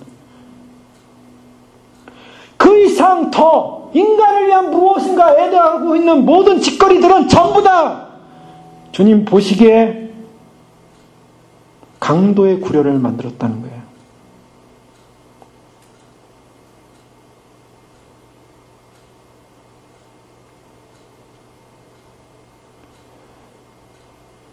그들은 장사를 하기 시작했어요. 성전 안으로 장사를 가지고 들어와서 그들은 거기서 얻는 수익금으로 만족하기 시작했어요. 그들은 성전 안으로 예배 안에 그러한 인간들이 편한 편리주의를 가지고 들어오기 시작하면서 인간의 본질적인 문제가 하나 앞에 거룩함과 죄사함을 향한 거룩함을 나가는 것은 상관없이 세상의 방식과 세상의 경영주의와 사람을 만나고 음악을 만나고 세상을 만나기 위해서 교회를 나오기 시작하고 세상을 만나는 장소가 되기 시작하고 그래서 하나님을 만나고 하나님을 진정으로 만나서 자기의 그런 형편없는 죄성을 만나고 그래서 하나님 앞에 무너질 수밖에 없는 그래서 하나님 앞에 자신이 예수 그리스도로 말미암아 진정한 의를 이룰 수밖에 없는 그 감경과 감동을 잃어버린 채 성전의 거룩한 의가 사라졌을 때 하나님의 의가 사라진 것 그것은 강도의 구렬이요 그것은 장사꾼의 모임이요 인간은 자기 영광을 스스로 취하는 집단이 됐다는 것이에요. 이것은 굉장히 중요한 메시지입니다. 오늘 주님께서 왜냐하면 주님께서 이제 십자가에 못 박혀 돌아가시기 전에 무엇을 말씀하고 있냐면 이스라엘의 멸망할 것을 지금 예언하고 계시는 장면이에요. 마가복음 11장에 보면 이 성전 사건이 일어나기 전에 예수님께서 이제 나귀 새끼를 타고 예루살렘으로 들어가십니다. 예루살렘으로 들어가실 때 호산나 찬송하리로다 주의 이름으로 오시는요 찬송하리로다 오는 우리 조상 다윗의 나라요 가장 높은 곳에 호산나더라. 이 호산나 누굽니까? 왕이에요. 왕이 어디로 들어갑니까? 예루살렘으로 들어가요. 왕이 예루살렘 들어가서 이 왕이 새로운 성전을 지으실 그러한 통치자의 모습으로 들어가고 있다는 거예요. 그런데요 12절을 보니까 이튿날 그들이 베다니에 나왔을 때 예수께서 시장하신지라 멀리서 잎사귀는 한 무화과 나무를 보시고 혹 그 나무에 무엇이 있을까요? 가셨더니 가서 보신즉 잎사귀 외에 아무것도 없더라. 이는 무화과의 때가 아님이라 라고 말씀하고 있어요. 그래서 예수님께서 어떻게 했습니까? 예수께서 나무에게 말씀하여 이르시되 이제부터 영원토록 사람이 내게서 열매를 따먹지 못하리라 하시니 제자들이 이를 듣더라. 그 다음에 그들이 아침에 지나갈 때 20절 마가복음 11장 20절에 보니까 아침에 지나갈 때 무화과나무가 뿌리채 마른 것을 보고 베드로가 생각이 나서 여짜오되 라삐어 보소서 저주하신 무화과가 말랐나이다. 예수께서 그들에게 대답하여 이르시되 하나님을 믿으라. 내가 진실로 너에게 이르노니 누구든지 이 산더러 들려 바다에 던져지라 하며 그 말하는 것이 이루어질 줄 믿고 마음에 의심하지 아니하면 그대로 되리라. 그 예루살렘에서 이제 베다니에 나왔을 때 예수님께서 시장하셔서 지나갔는데 무화과나무를 보니까 무화과나무가 열매가 없었어요. 근데 여기서 13절 말씀은 무화과의 때가 아닙니다. 어떤 사람은 그래요. 무화과 때가 아닌데 왜 무화과나무를 찾아가지고 무화과나무가 없으니까 열매가 없으니까 왜 저주하셨는지 모르겠다고. 그것은 이제 저희가 무화과나무를 좀 잘 알면 이해하면은 알 수가 있습니다. 이 당시가 6월절 상황이에요. 6월절 상황이면 3월달인데요. 3월달에 무화과나무는 보통 잎이 날기 전에 열매가 맺히면서 잎과 함께 열매가 맺힙니다. 근데 그 무화과는 조그만 무화과예요. 그래서 그 조그만 무화과가 첫 열매로서 먼저 맺혔다가 그것이 다 연글기도 전에 떨어집니다. 근데 그 무화과는 굉장히 쓰고 익지 않았기 때문에 웬만한 무화과가 그 첫 열매는 다 따버린다 그래요. 그래서 따버리는데 따버리지 않고 가난한 농부들이 먹을 수 있도록 놔두라. 그래서 사람들이 그것이 가난한 농부가 먹을 수 있도록 놔둔답니다. 그러면 그것이 쓰지만 가난한 농부들이 그걸 따가지고 먹는다는 거예요. 그리고 이제 여름철이 되면서 이제 6월, 7월, 8월 여름철이 되면서 이제 진짜 무화과가 다시 나와가지고 이제 열매를 맺게 무화과 2번 열매입니다. 이때는 지금 무화과 때가 아니라는 것은 무화과를 먹을 수 있는 그러한 열매가 익을 때가 아니라 첫 무화과가 나올 때예요. 예수님께서 첫 무화과 나올 때 그 가난한 농부들이 먹을 수 있는 첫 무화과 나올 때를 봤는데 그 무화과조차도 없었다라는 거예요. 3월 달에. 그 예수님께서 저주했다는 것입니다. 그런데 이 무화과 저주는요 상징적 의미를 담고 있습니다. 예수님께서 지금 어디 들어간 거예요? 예루살렘에 들어갔어요. 나귀를 타고 호산나 다윗의 자손으로 오시는 이어 왕으로서. 그런데 무화과가 열매를 맺지 못하고 있으니까 저주를 했어요. 그 저주한 무화과가 그 다음에 보니까 완전히 말라버렸어요. 그러니까 예수님께서 그 이야기를 듣자마자 하신 말씀이 뭐예요? 우리가 잘 알고 있는 말씀이에요. 23절에 보면 내가 진실로 너에게 이르노니 누구든지 이 산더러 들려 바다에 던지라면 그렇게 될 것이다. 여러분 이 말씀 어떻게 들었습니까?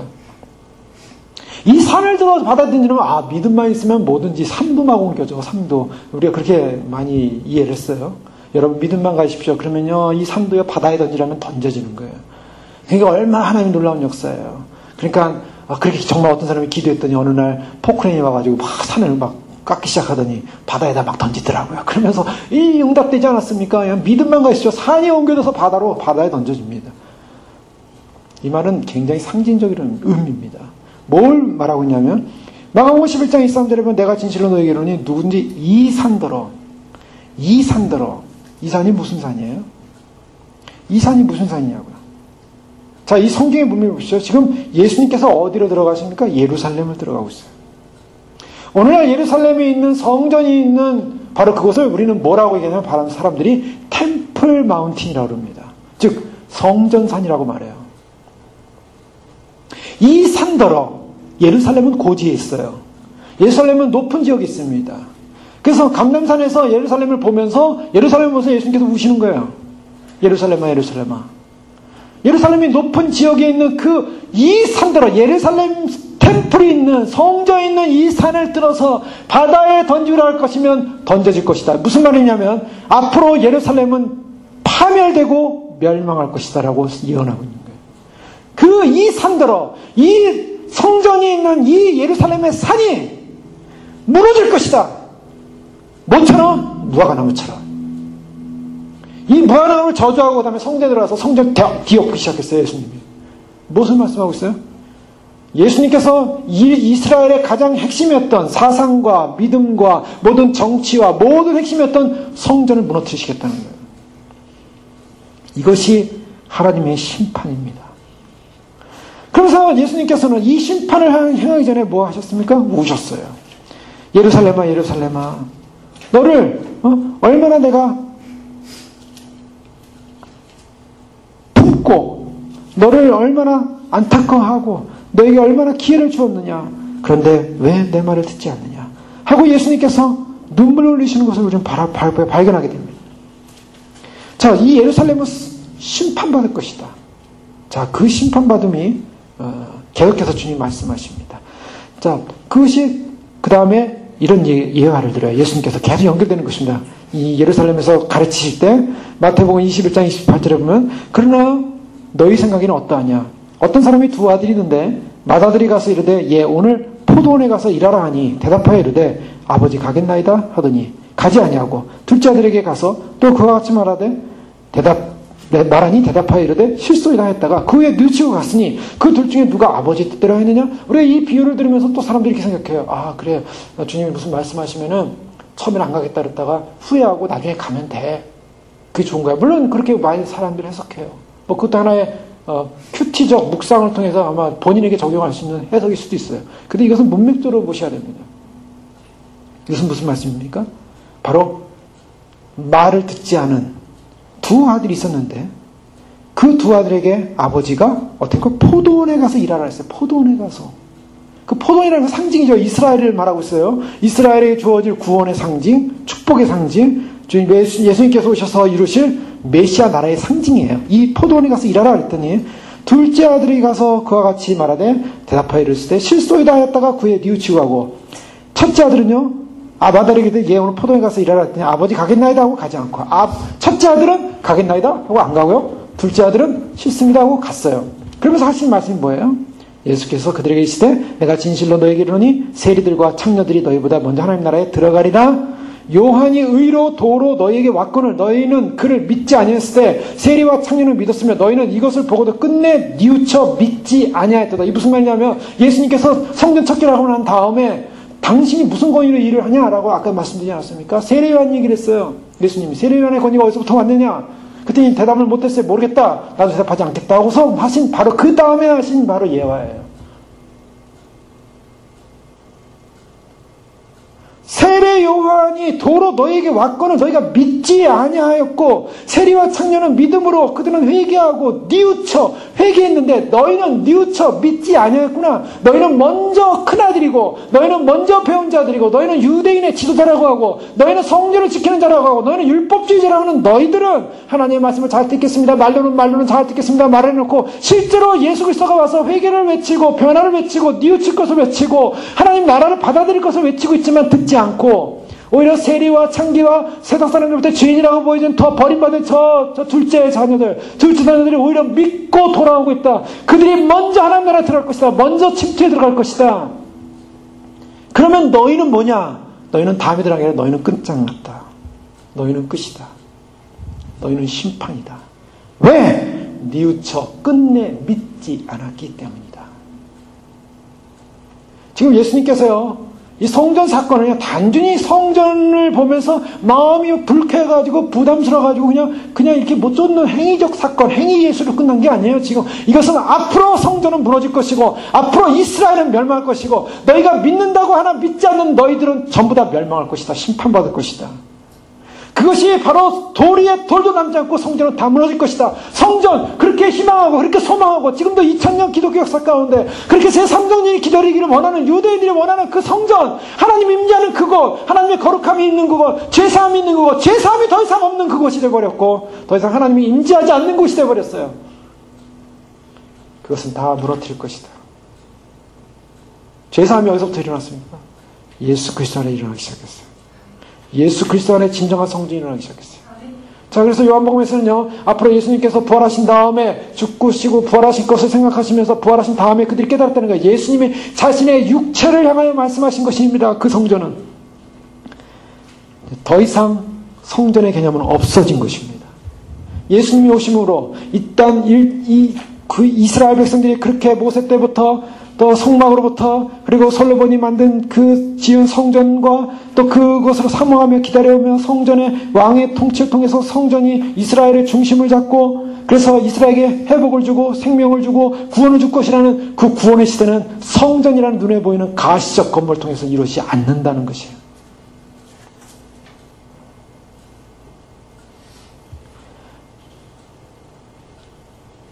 이것은 굉장한 우리에게 주는 경고이기도 합니다. 이것은 단지 요한복음을 말씀하면서 요한복음에 나오는 단지 성전 청결 사건이 과거의 사건으로 끝난 것이냐? 아니요, 주님은 우리에게 말씀하고 있어요. 주님은 계속적으로 우리에게 무엇을 말씀하고 있습니까? 이 성전 청결 사건은요, 종말론적인 심판에 관한 메시지를 주고 있는 거예요. 마지막 시대, 마지막 주님 오시는 종말론적 구원이 일어날 때, 진정한 종말론적 구원이 어떤 일이 일어나냐? 성전이 파괴되는 역사가 일어날 거라는 겁니다. 거짓된 성전은. 그 거짓된 성전은 뭐라 그랬습니까? 거기는 하나님의 의가 떠난 성전이에요. 인간을 위한 성전은 파괴된다. 자, 그 다음에 계속 보면 주님께서 계속 비유를 말합니다. 또 마태복음 21장 33절에 보면 또 다른 한 비유를 들으면서 집주인이 포도원을 만들어 산울타리로 가르고 거기에 집자는 틀을 만들고 망대를 짓고 농부들에게 세를 주고 타국에 갔다가 열매 거둘 때 그 열매를 받으려고 종들을 농부에게 보냈는데, 종들이 왔는데 농부들이 심히 때리고 하나는 죽이고 하나는 돌로 치고 다시 다른 종들을 보내니 처음보다 많이 보내니 그들에게도 그렇게 하고, 후에 자기 아들을 보내며 이르되 그들이 내 아들을 존대하리라 하였더니 농부들이 그 아들을 보고 서로 말하되 그는 상속자니 죽이자, 그의 유산을 차지하자. 이 말씀은 이미 설명해드렸습니다. 왜 아들을 죽이자, 유산을 차지하자냐면, 왜냐면 그 아버지가 있음에도 불구하고 아들이 왔다는 것은 바로 아버지가 이미 세상을 떠나고 아들이 주인이 됐다라고 이 사람들이 인식했다는 거예요. 그래서 아버지는 이미 세상 떠나서 없고 아들이 유산을 다 받았기 때문에 이제 아들마저 죽여버리면 우리가 이 포도는 우리 것이 될 것이다, 이렇게 생각했다니. 그래서 아들을 죽이고 우리가 유산을 차지하자. 이에 잡아 포도원 밖에 내쫓아 죽이니, 포도원 밖에 내쫓아 죽였다. 예수님은 포도원 밖, 즉 예루살렘 성 밖에서 돌아가셔야 될 것을 미리 경고하시고 미리 예고하시고 알려주시는 거예요. 그러면 포도원 주인이 올 때 그 농부들이 어떻게 하겠느냐? 그들이 말하되 그 악한 자들을 진멸하고 포도원은 제때를 열매를 바칠 만한 다른 농부들에게 새로 줄지니, 예수께서 이르시되 너희가 성경의 건축자들의 버린 돌이 모퉁이의 머릿돌이 되었나니 이것은 주로 말미암아 된 것이요 우리 눈에 기이하도다 함을 읽어보지 못하였느냐? 그러므로 내가 너희에게 이르노니 하나님의 나라를 너희는 빼앗기고 그의 나라에 열매 맺는 백성이 받으리라. 그 돌 위에 떨어지는 자는 깨어지겠고 그 돌이 사람 위에 떨어지면 그를 가루로 만들어 흩으리라. 무슨 말입니까? 심판하겠다는 거예요. 돌로 아예 그냥 이겨버리겠다는 거예요. 돌로 사람 위에 떨어뜨려가지고 사람을 아주 가루로 만들어버리게. 무서운 말씀하신 거예요. 예수님이 지금 이 표현을 비유식으로 했죠. 직접적인 언어로 쓰면 돌을 보내가지고 전부 찍어서 다 죽여버리겠다, 이렇게 말씀하신 거예요. 왜? 그 돌이 누군가? 건축자들이 버린 돌. 예수 그리스도는 뜨임돌로 오시는 구원주로 오셨어요. 그런데 그 예수 그리스도를 그들이 버렸고 그들이 거절했고 그들이 우습게 여겼고, 그래서 그들이 버린 그 돌을 모퉁이의 머릿돌이 되게 하셨다. 건물의 머릿돌이 이제 성전 개념으로 들어와요. 모퉁이, 그들이 버린 돌이 성전의 머릿돌이 돼서 성전의 주춧돌이 돼서 바로 서는데 이 돌로 말미암아 이 돌에 떨어지는 데는 깨어지겠고 이 돌이 사람 위에 떨어지면 가루로 만들어 흩어버리리라.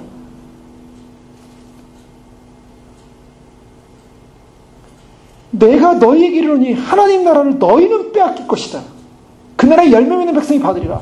지금 예수님께서 예루살렘 성전에 들어가서 하시는 말씀이에요. 바리새인과 서기관들 향해 하는 말씀이에요. 지금 이 성전이라는 개념은 바로 죄사함과 하나님의 임재요, 하나님의 그런 교제와 이스라엘 백성의 정체성을 확인하는 부분입니다. 그런데 그 성전 안에 들어오신 예수 그리스도를 발견하지 못하고 성전의 건물과 성전의 영광과 자기들의 영광을 취하는 것으로서 성전을 높이고 성전에서 일어나는 인간들의 모든 잔치들, 자기들을 위한 잔치들, 자기들을 이끌기 위한 잔치들, 자기들께서 자기들끼리 잘 먹고 잘 살겠다는 이 모든 잔치들, 예수 그리스도의 의는 빠져버렸고 생명의 의는 빠져버렸고 진정한 제사함과 용서와 정말 그리스도를 만나는 그런 축복은 빠져버렸고 진정한 예배가 빠져버렸어요.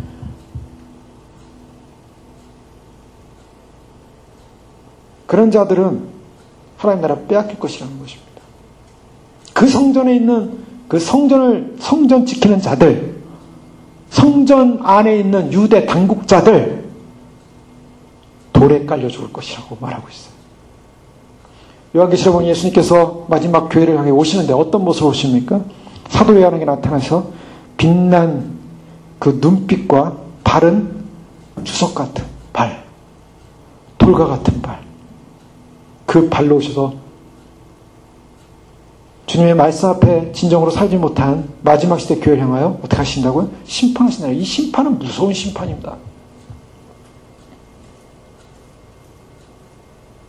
하나님의 심판은 무서운 심판이에요. 하나님의 성전의 기능을 잃었을 때 성전은 돌 하나도 돌 위에 남지 않고 무너질 것이에요.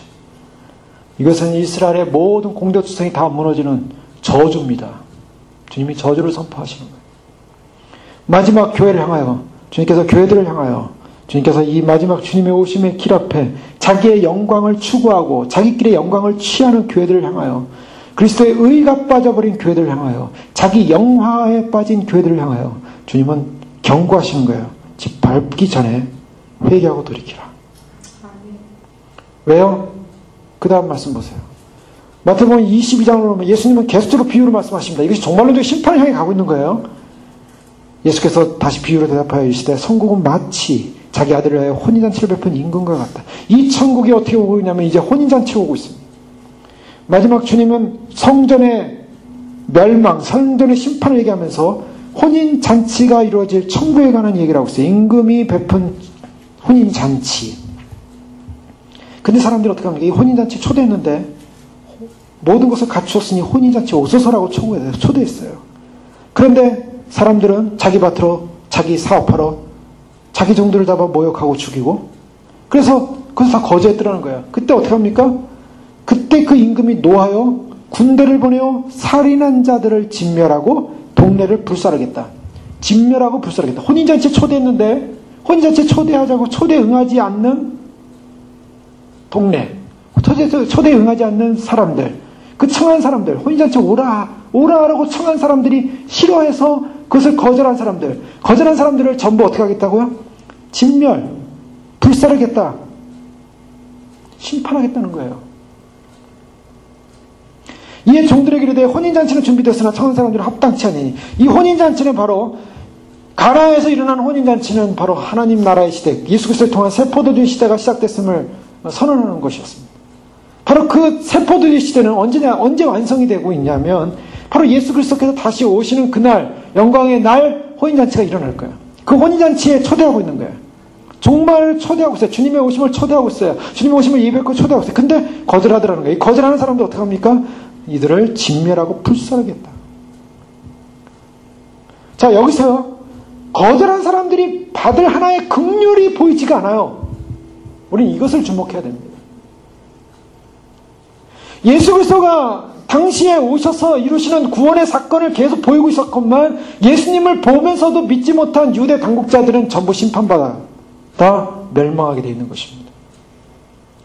바로 이들에게도 동일한 초청을 하고 있어요. 지금 이제 혼인잔치가 벌어질 것이다. 예수 그리스도를 이루시는 그런 축복의 잔치가 이루어질 것이다. 근데 그 축복의 잔치를 예수 그리스도를 인정하지 않더라는 거예요. 예수 그리스도를 인정하지 않는 자들에게 주어지는 긍휼은 없어요. 이것이 종말의 심판입니다. 여러분, 많은 사람들이 그래요. 그 사람들이 죽으면 다 지옥 갑니까? 연옥이라는 곳이 있어가지고 중간에 어디 좀 있다가 땅에 있는 사람들이 좀 이렇게 기도를 해주고 또 이렇게 봉사도 많이 하고 여러 가지 하면은 좀 그런 사람들이 연옥에 있다가 천국으로 올라가지 않겠습니까? 사람들이 만들어낸 다 이야기예요. 심판은 무섭습니다. 심판은 두려운 거예요. 주님께서 예수 그리스도를 통해서 예수님의 의를 통해서 구원을 받을 것이냐 못 받을 것이냐, 그 구원받은 백성들이 예수님을 정말 순종하고 따를 것이냐. 성경에서는 분명히 예수 그리스도를 앞에 놓고 그 예수님을 인정하지 못하고 받아들이지 못하는 바로 첫째 아들의 이야기예요. 자기들의 잔치로서 만족하고 끝나버리는 성전 안에 있는 모든 이야기, 성전 안에 있는 모든 것을 내어쫓고 강도의 구례를 만들고 누룩이 들어간 유월절, 누룩으로 가득 찬 유월절, 세상에 온갖 탐욕과 욕심으로 가득 찬 성전, 성전의 기능을 잃어버렸다. 성전은 무너질 것이다. 혼인잔치가 초대되고 있지만, 하나님 나라의 잔치가 초대되고 있지만, 천국이 올 것을 초대하고 있지만, 이 하나님 나라의 잔치에 참여하기를 원하고 기뻐하고 소망하지 않는 사람들이 받을 일들, 진멸되어지고 불사라지고 멸망할 것이다. 이에 정들에 이르되 혼인잔치는 준비되었으나 청한 사람들은 합당하지 아니하니 네거리의 길에 가서 사람을 만나는 대로 혼인잔치에 청하여오라. 종들이 길에 나가 악한 자나 선한 자나 만나는 대로 데려오니 혼인잔치에 손님들이 가득한지라. 이제 예복 얘기 나오죠. 예복은 혼인에 들어가는 주님께서 예비한 예복이라고 볼 수 있고요. 예복을 입지 않았다라는 것은 세상적인 옷을 입었다는 것입니다. 다른 표현으로 하면 세상적인 옷을 입었다는 것은 뭡니까? 세상 자기가 높은 옷, 자랑하는 옷, 또 번지르는 옷, 이런 옷이 될 수도 있고, 아니면 추한 옷, 가난한 옷, 찢어진 옷, 이런 옷일 수도 있어요. 인간이 입는 옷이야 다 뻔하지 않습니까? 그런 옷을 입고서는 못 들어온다는 거예요. 세상의 가치가 예복을 입어도 주님의 나라의 혼인잔치에 참여할 예복. 이 예복은 어떻게 예복이 준비됩니까? 예수 그리스도를 통해서 예비된 예복.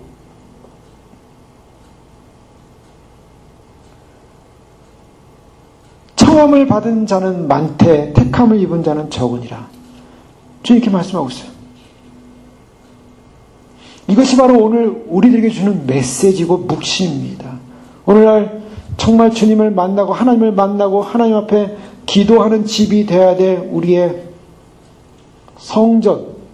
이 성전이 우상 숭배와 상업화와 세상적인 행위와 이 모든 것으로 가득 차서 결국 하나님을 떠난 인간을 위한 성전, 인간을 위한 집단, 인간을 위한 모임, 인간을 위해서 하는 모든 행위들 하나님 짓밟아버리고 무너뜨릴 것이라는 것입니다. 이게 마지막 종말이 날 사건입니다. 그러나 종말이 날 사건은 어느 날 갑자기 일어나는 것이 아니에요. 주님은 경고하고 말씀하시고 그리고 그 말씀하신 것에 대한 기회를 주시고 그러나 그 돌이키지 못할 때는 결국은 심판받는 것입니다. 이사야서를 통해서요. 이사야 20장에 보면 이사야를 벌거벗고 다니게 해요. 벌거벗고 다니게 하는데 3년 동안 벌거벗고 다니게 합니다. 그것은 앞으로 올 심판에 관한 예고를 통해서 알려주는 거예요. 앞으로 애국과 구수가 이렇게 심판을 받을 것이다. 예레미야는요, 토기 옹기를 가지고 부서뜨리라 그래요. 이렇게 부서뜨릴 것이다. 예루살렘을 이렇게 부서뜨릴 것이다. 바알에게 인신제사 드리고 다른 신한테 분향을 하고 하나님을 예배한다는 너희들이 결국 이렇게 우상을 숭배하고 있다면 너희는 이렇게 부서질 것이다. 아무리 헤롯 성전이 아름다웠고 헤롯이 만든 성전이 아름다웠어도 그것은 가짜 성전이고 정통성이 없는 성전이고 결국 모래 위에 지은 집이고 무너질 것이다. 노아가나무 사건을 통해서 예수님 예루살렘을 보면서 예수님을 우시면서 또한 예수님 성전에 대한 그 안타까운 마음을 가지고 진정으로 그들이 돌아오길 원했지만 그러나 돌아오지 않는 그들의 모습, 너희는 구원받을 수 없구나라는 결론을 냅니다. 심판은요, 바로 그래서 하나님을 만날 수 있는 성전, 교회라고 볼 수 있어요. 오늘날 교회 공동체, 불순종과 불신과 대적을 통해서 그리스도를 바라지 않고 새로운 포도원에 청지기로서 초청을 했지만 초청에 거부하고 있고, 호인잔치에 초청을 하고 있지만 그러나 그들이 거부하고 있고, 그들을 향해 무엇을 말합니까? 그런 지도자들, 그런 공동체 다 심판하겠다. 이사야 56장에 보면 예수님께서 내 만민이 기도하는 집에 관한 예언을 하셨습니다. 내 만민이 기도하는 집을 바로 성전이라고 말씀하시는데, 그 성전, 만민이 기도하는 집에 이스라엘의 쫓겨난 자를 모으시고 주여께서 말하되 내가 이미 모은 백성에 또 모아 그에게 속하게 하리라 하셨고, 그 다음에 하시는 말씀이 뭐냐면 바로 이스라엘의 잘못된 지도자들, 파수꾼들은 맹인이요 무지하여 벙어리 개들이라, 짖지 못하고 다 꿈꾸는 자들이요 누워있는 자들이요 잠자기를 좋아하는 자들이니, 이 개들은 탐욕이 심하여 족한 줄을 알지 못하는 자들이요 그들은 몰지각한 목자들이라, 다 제 길로 돌아가며 사람마다 자기 이익만 추구하며, 오라 내가 포도주를 가져오리라, 우리가 독주를 잔뜩 마시자, 내일도 오늘같이 크게 넘치리라. 자기끼리 잔치하는 인생들, 탐욕과 족한 줄을 모르고 그들은 꿈꾸며, 무슨 꿈을 꿉니까? 이런 비전, 저런 비전, 굉장한 비전, 대단한 비전 꿈꾸고 있어요. 어리석은 꿈을 꾸고 있어요.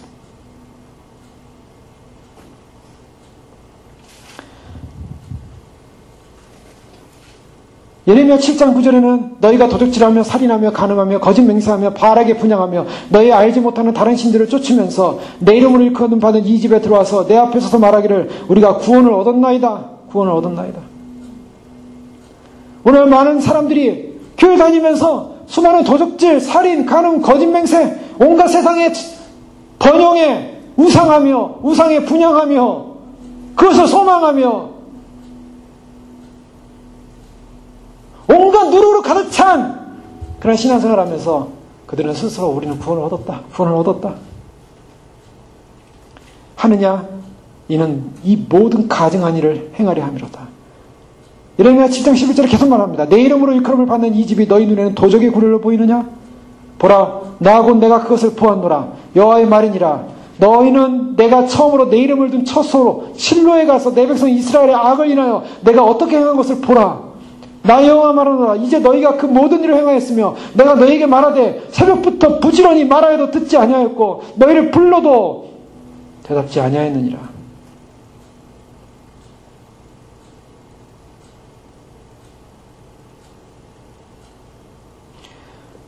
온갖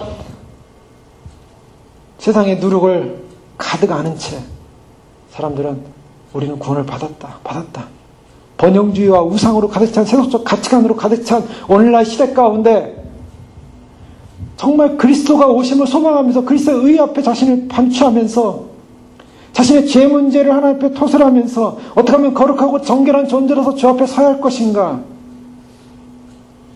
어떻게 믿음의 사람으로 세워질 것인가, 주님을 어떻게 하면 더 기쁘시게 하고 하나님 나라를 위한 정결한 존재로서 준비되어질 것인가. 주님은 바로 그것이 바로 뭐라고 하냐면 그곳에 진정한 성전이 이루어지겠다고 말하고 있어요. 진정한 성전이 어디로 왔습니까? 에베소에 보면요, 진정한 성전이라는 것은 예수 그리스도 안에서 완성이 됐어요. 이제 더 이상 성전의 의미가 필요 없다는 것입니다. 더 이상 성전의 의미가 필요 없고, 성전은 교회 안에, 이 교회라는 것은 물론 눈에 보이는 그런 건물 교회가 아니라 바로 믿음의 성도들이 모인 곳이죠. 에베소 2장 19절 이하에 보면 그러므로 이제부터 너희는 외인도 아니요 나그네도 아니요 오직 성도들과 동일한 시민이요 하나님의 권속이라. 너희는 사도들과 선지자들 터 위에 세우심을 입은 자라. 그리스도 예수께서 친히 모퉁이 돌이 되셨느니라. 그 안에 건물마다 서로 연결하여 주 안에서 성전이 되어가고 너희도 성령 안에서 하나님 나라 거하실 처소가 되어 그리스도 예수 안에서 함께 지어져 가느니라. 성전이 되어가는 이 모습.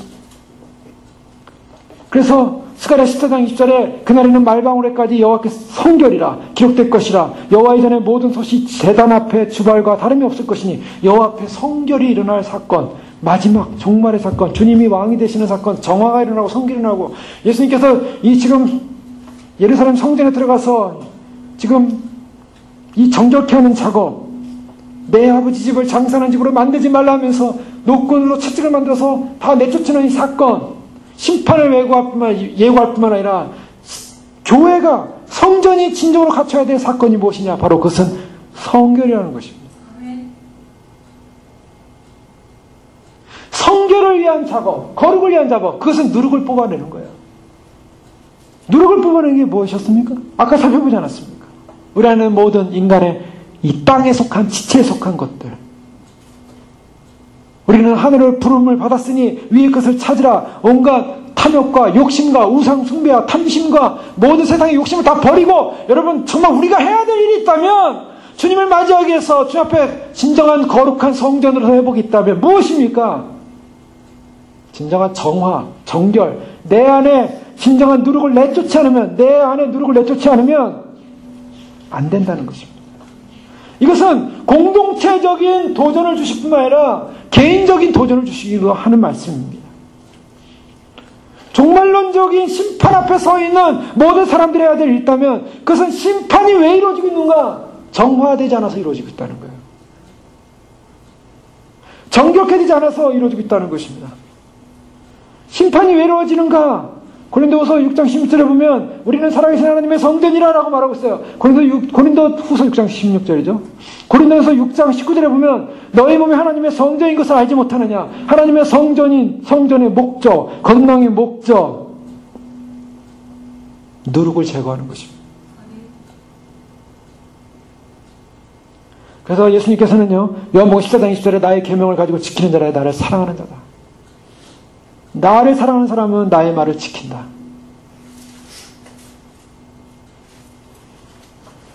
공동체적인 도전만이 아니라, 공동체적인 거룩만이 아니라, 공동체적인 정결만이 아니라, 이제 좀 더 구체적으로 주님께서는 우리가 진정한 성전이 되어서 그리스도 안에서 성전이 되어졌고, 그리스도가 우리의 진정한 성전의 머릿돌이 되시고 모퉁이돌이 되시고, 그분이 우리의 머리가 되셔서 우리가 성전으로 함께 지어져갈 뿐만 아니라, 이제 우리로 하여금 그러한 성전의 기능을 감당하라고.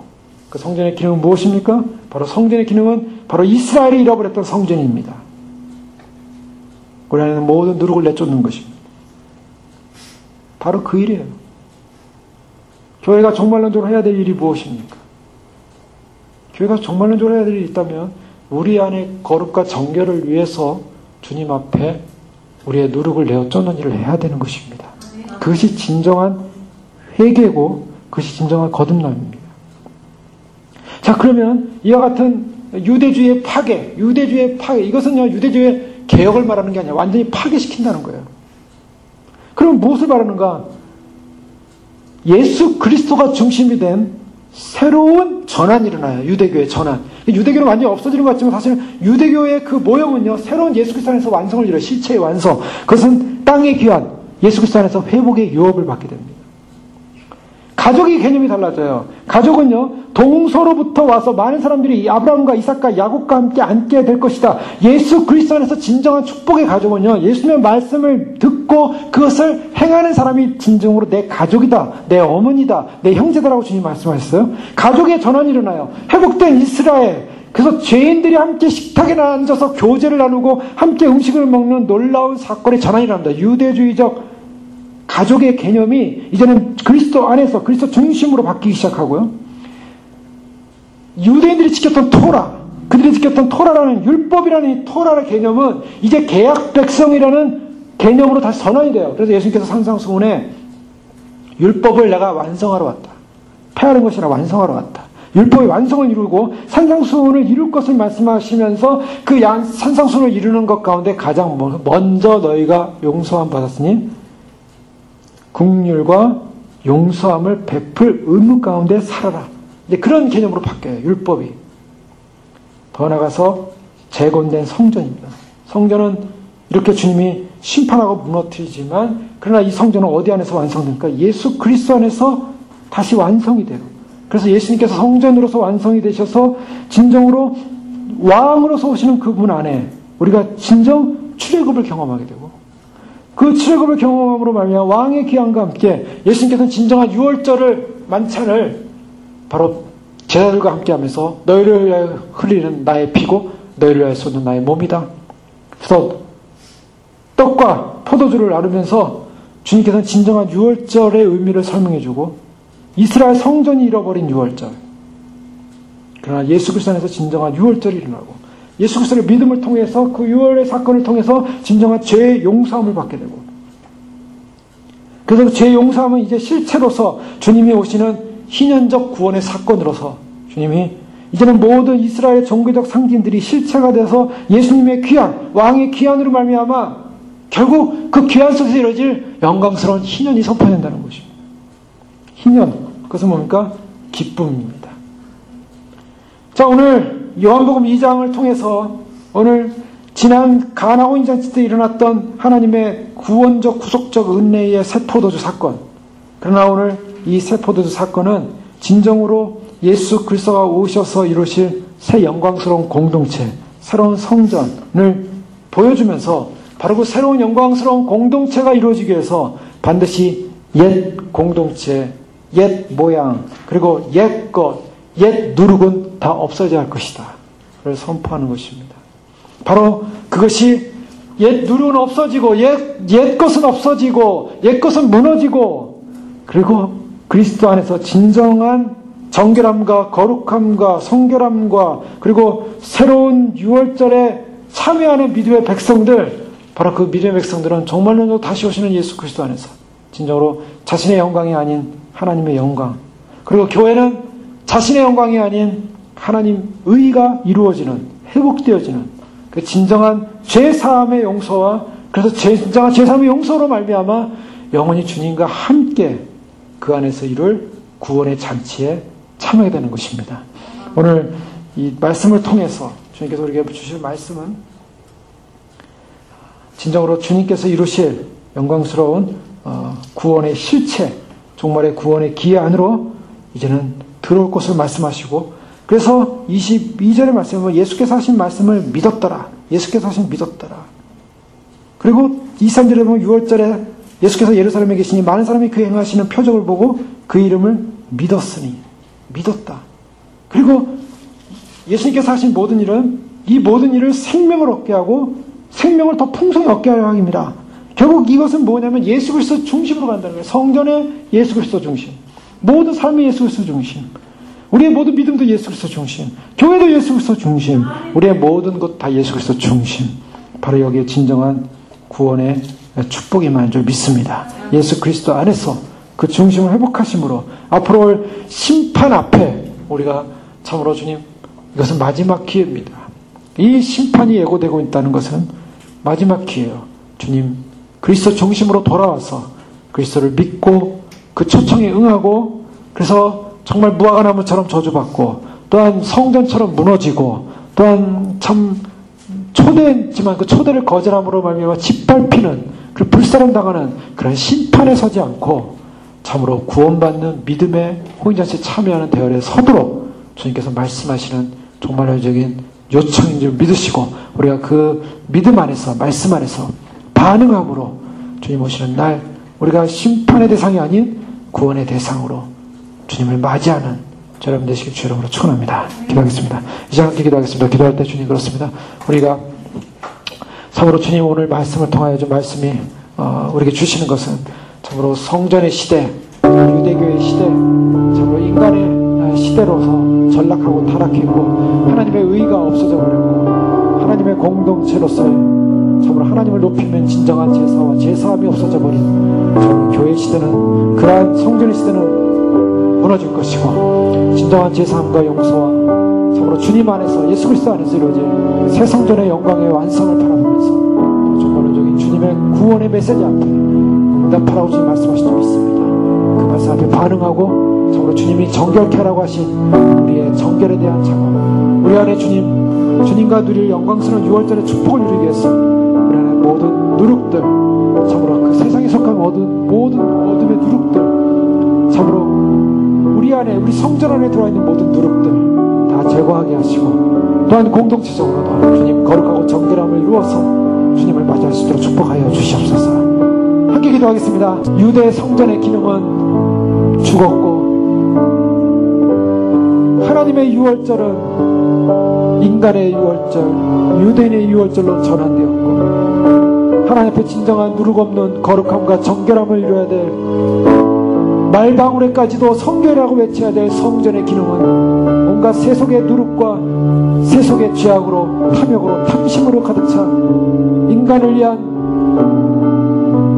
타락된 우상 종교로 전환되었을 때 참 왕으로 오셔서, 참 생명의 왕으로 오셔서, 참 진리의 왕으로 오셔서 새 성전, 거룩한 성전, 진정한 참된 성전을 세우시고자 주님께서 옛 이스라엘의 성전을 무너뜨릴 것을 예고하시고 심판을 예고하시고, 진정한 구원이 눈에 보이는 가시적 성전 안에 있는 것이 아니라 진정한 죄사함과 용서와 진정한 구원이 예수 그리스도 안에 있었음을 발견하라고 말씀하시는 주님의 메시지를 해서 감사합니다. 주님, 우리가 정말 그리스도 중심, 우리는 아무것도 영광을 취할 것도 없고 인간 스스로가 취하는 수많은 영광들이 그리스도의 길을 막아놨고, 인간의 교회들이 취하는 그들의 영광이 다시 오시는 그리스도, 성전의 주인이신 그리스도, 바로 교회이신 그리스도가 오시는 그 길을 거부하고 있습니다.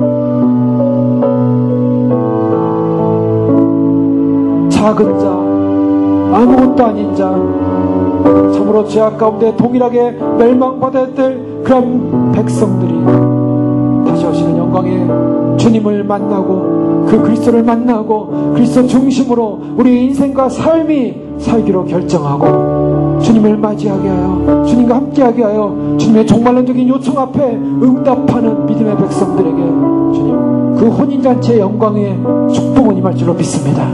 주님, 그 소망을 바라보며 주님, 교회 시대에 주어진 마지막 기회,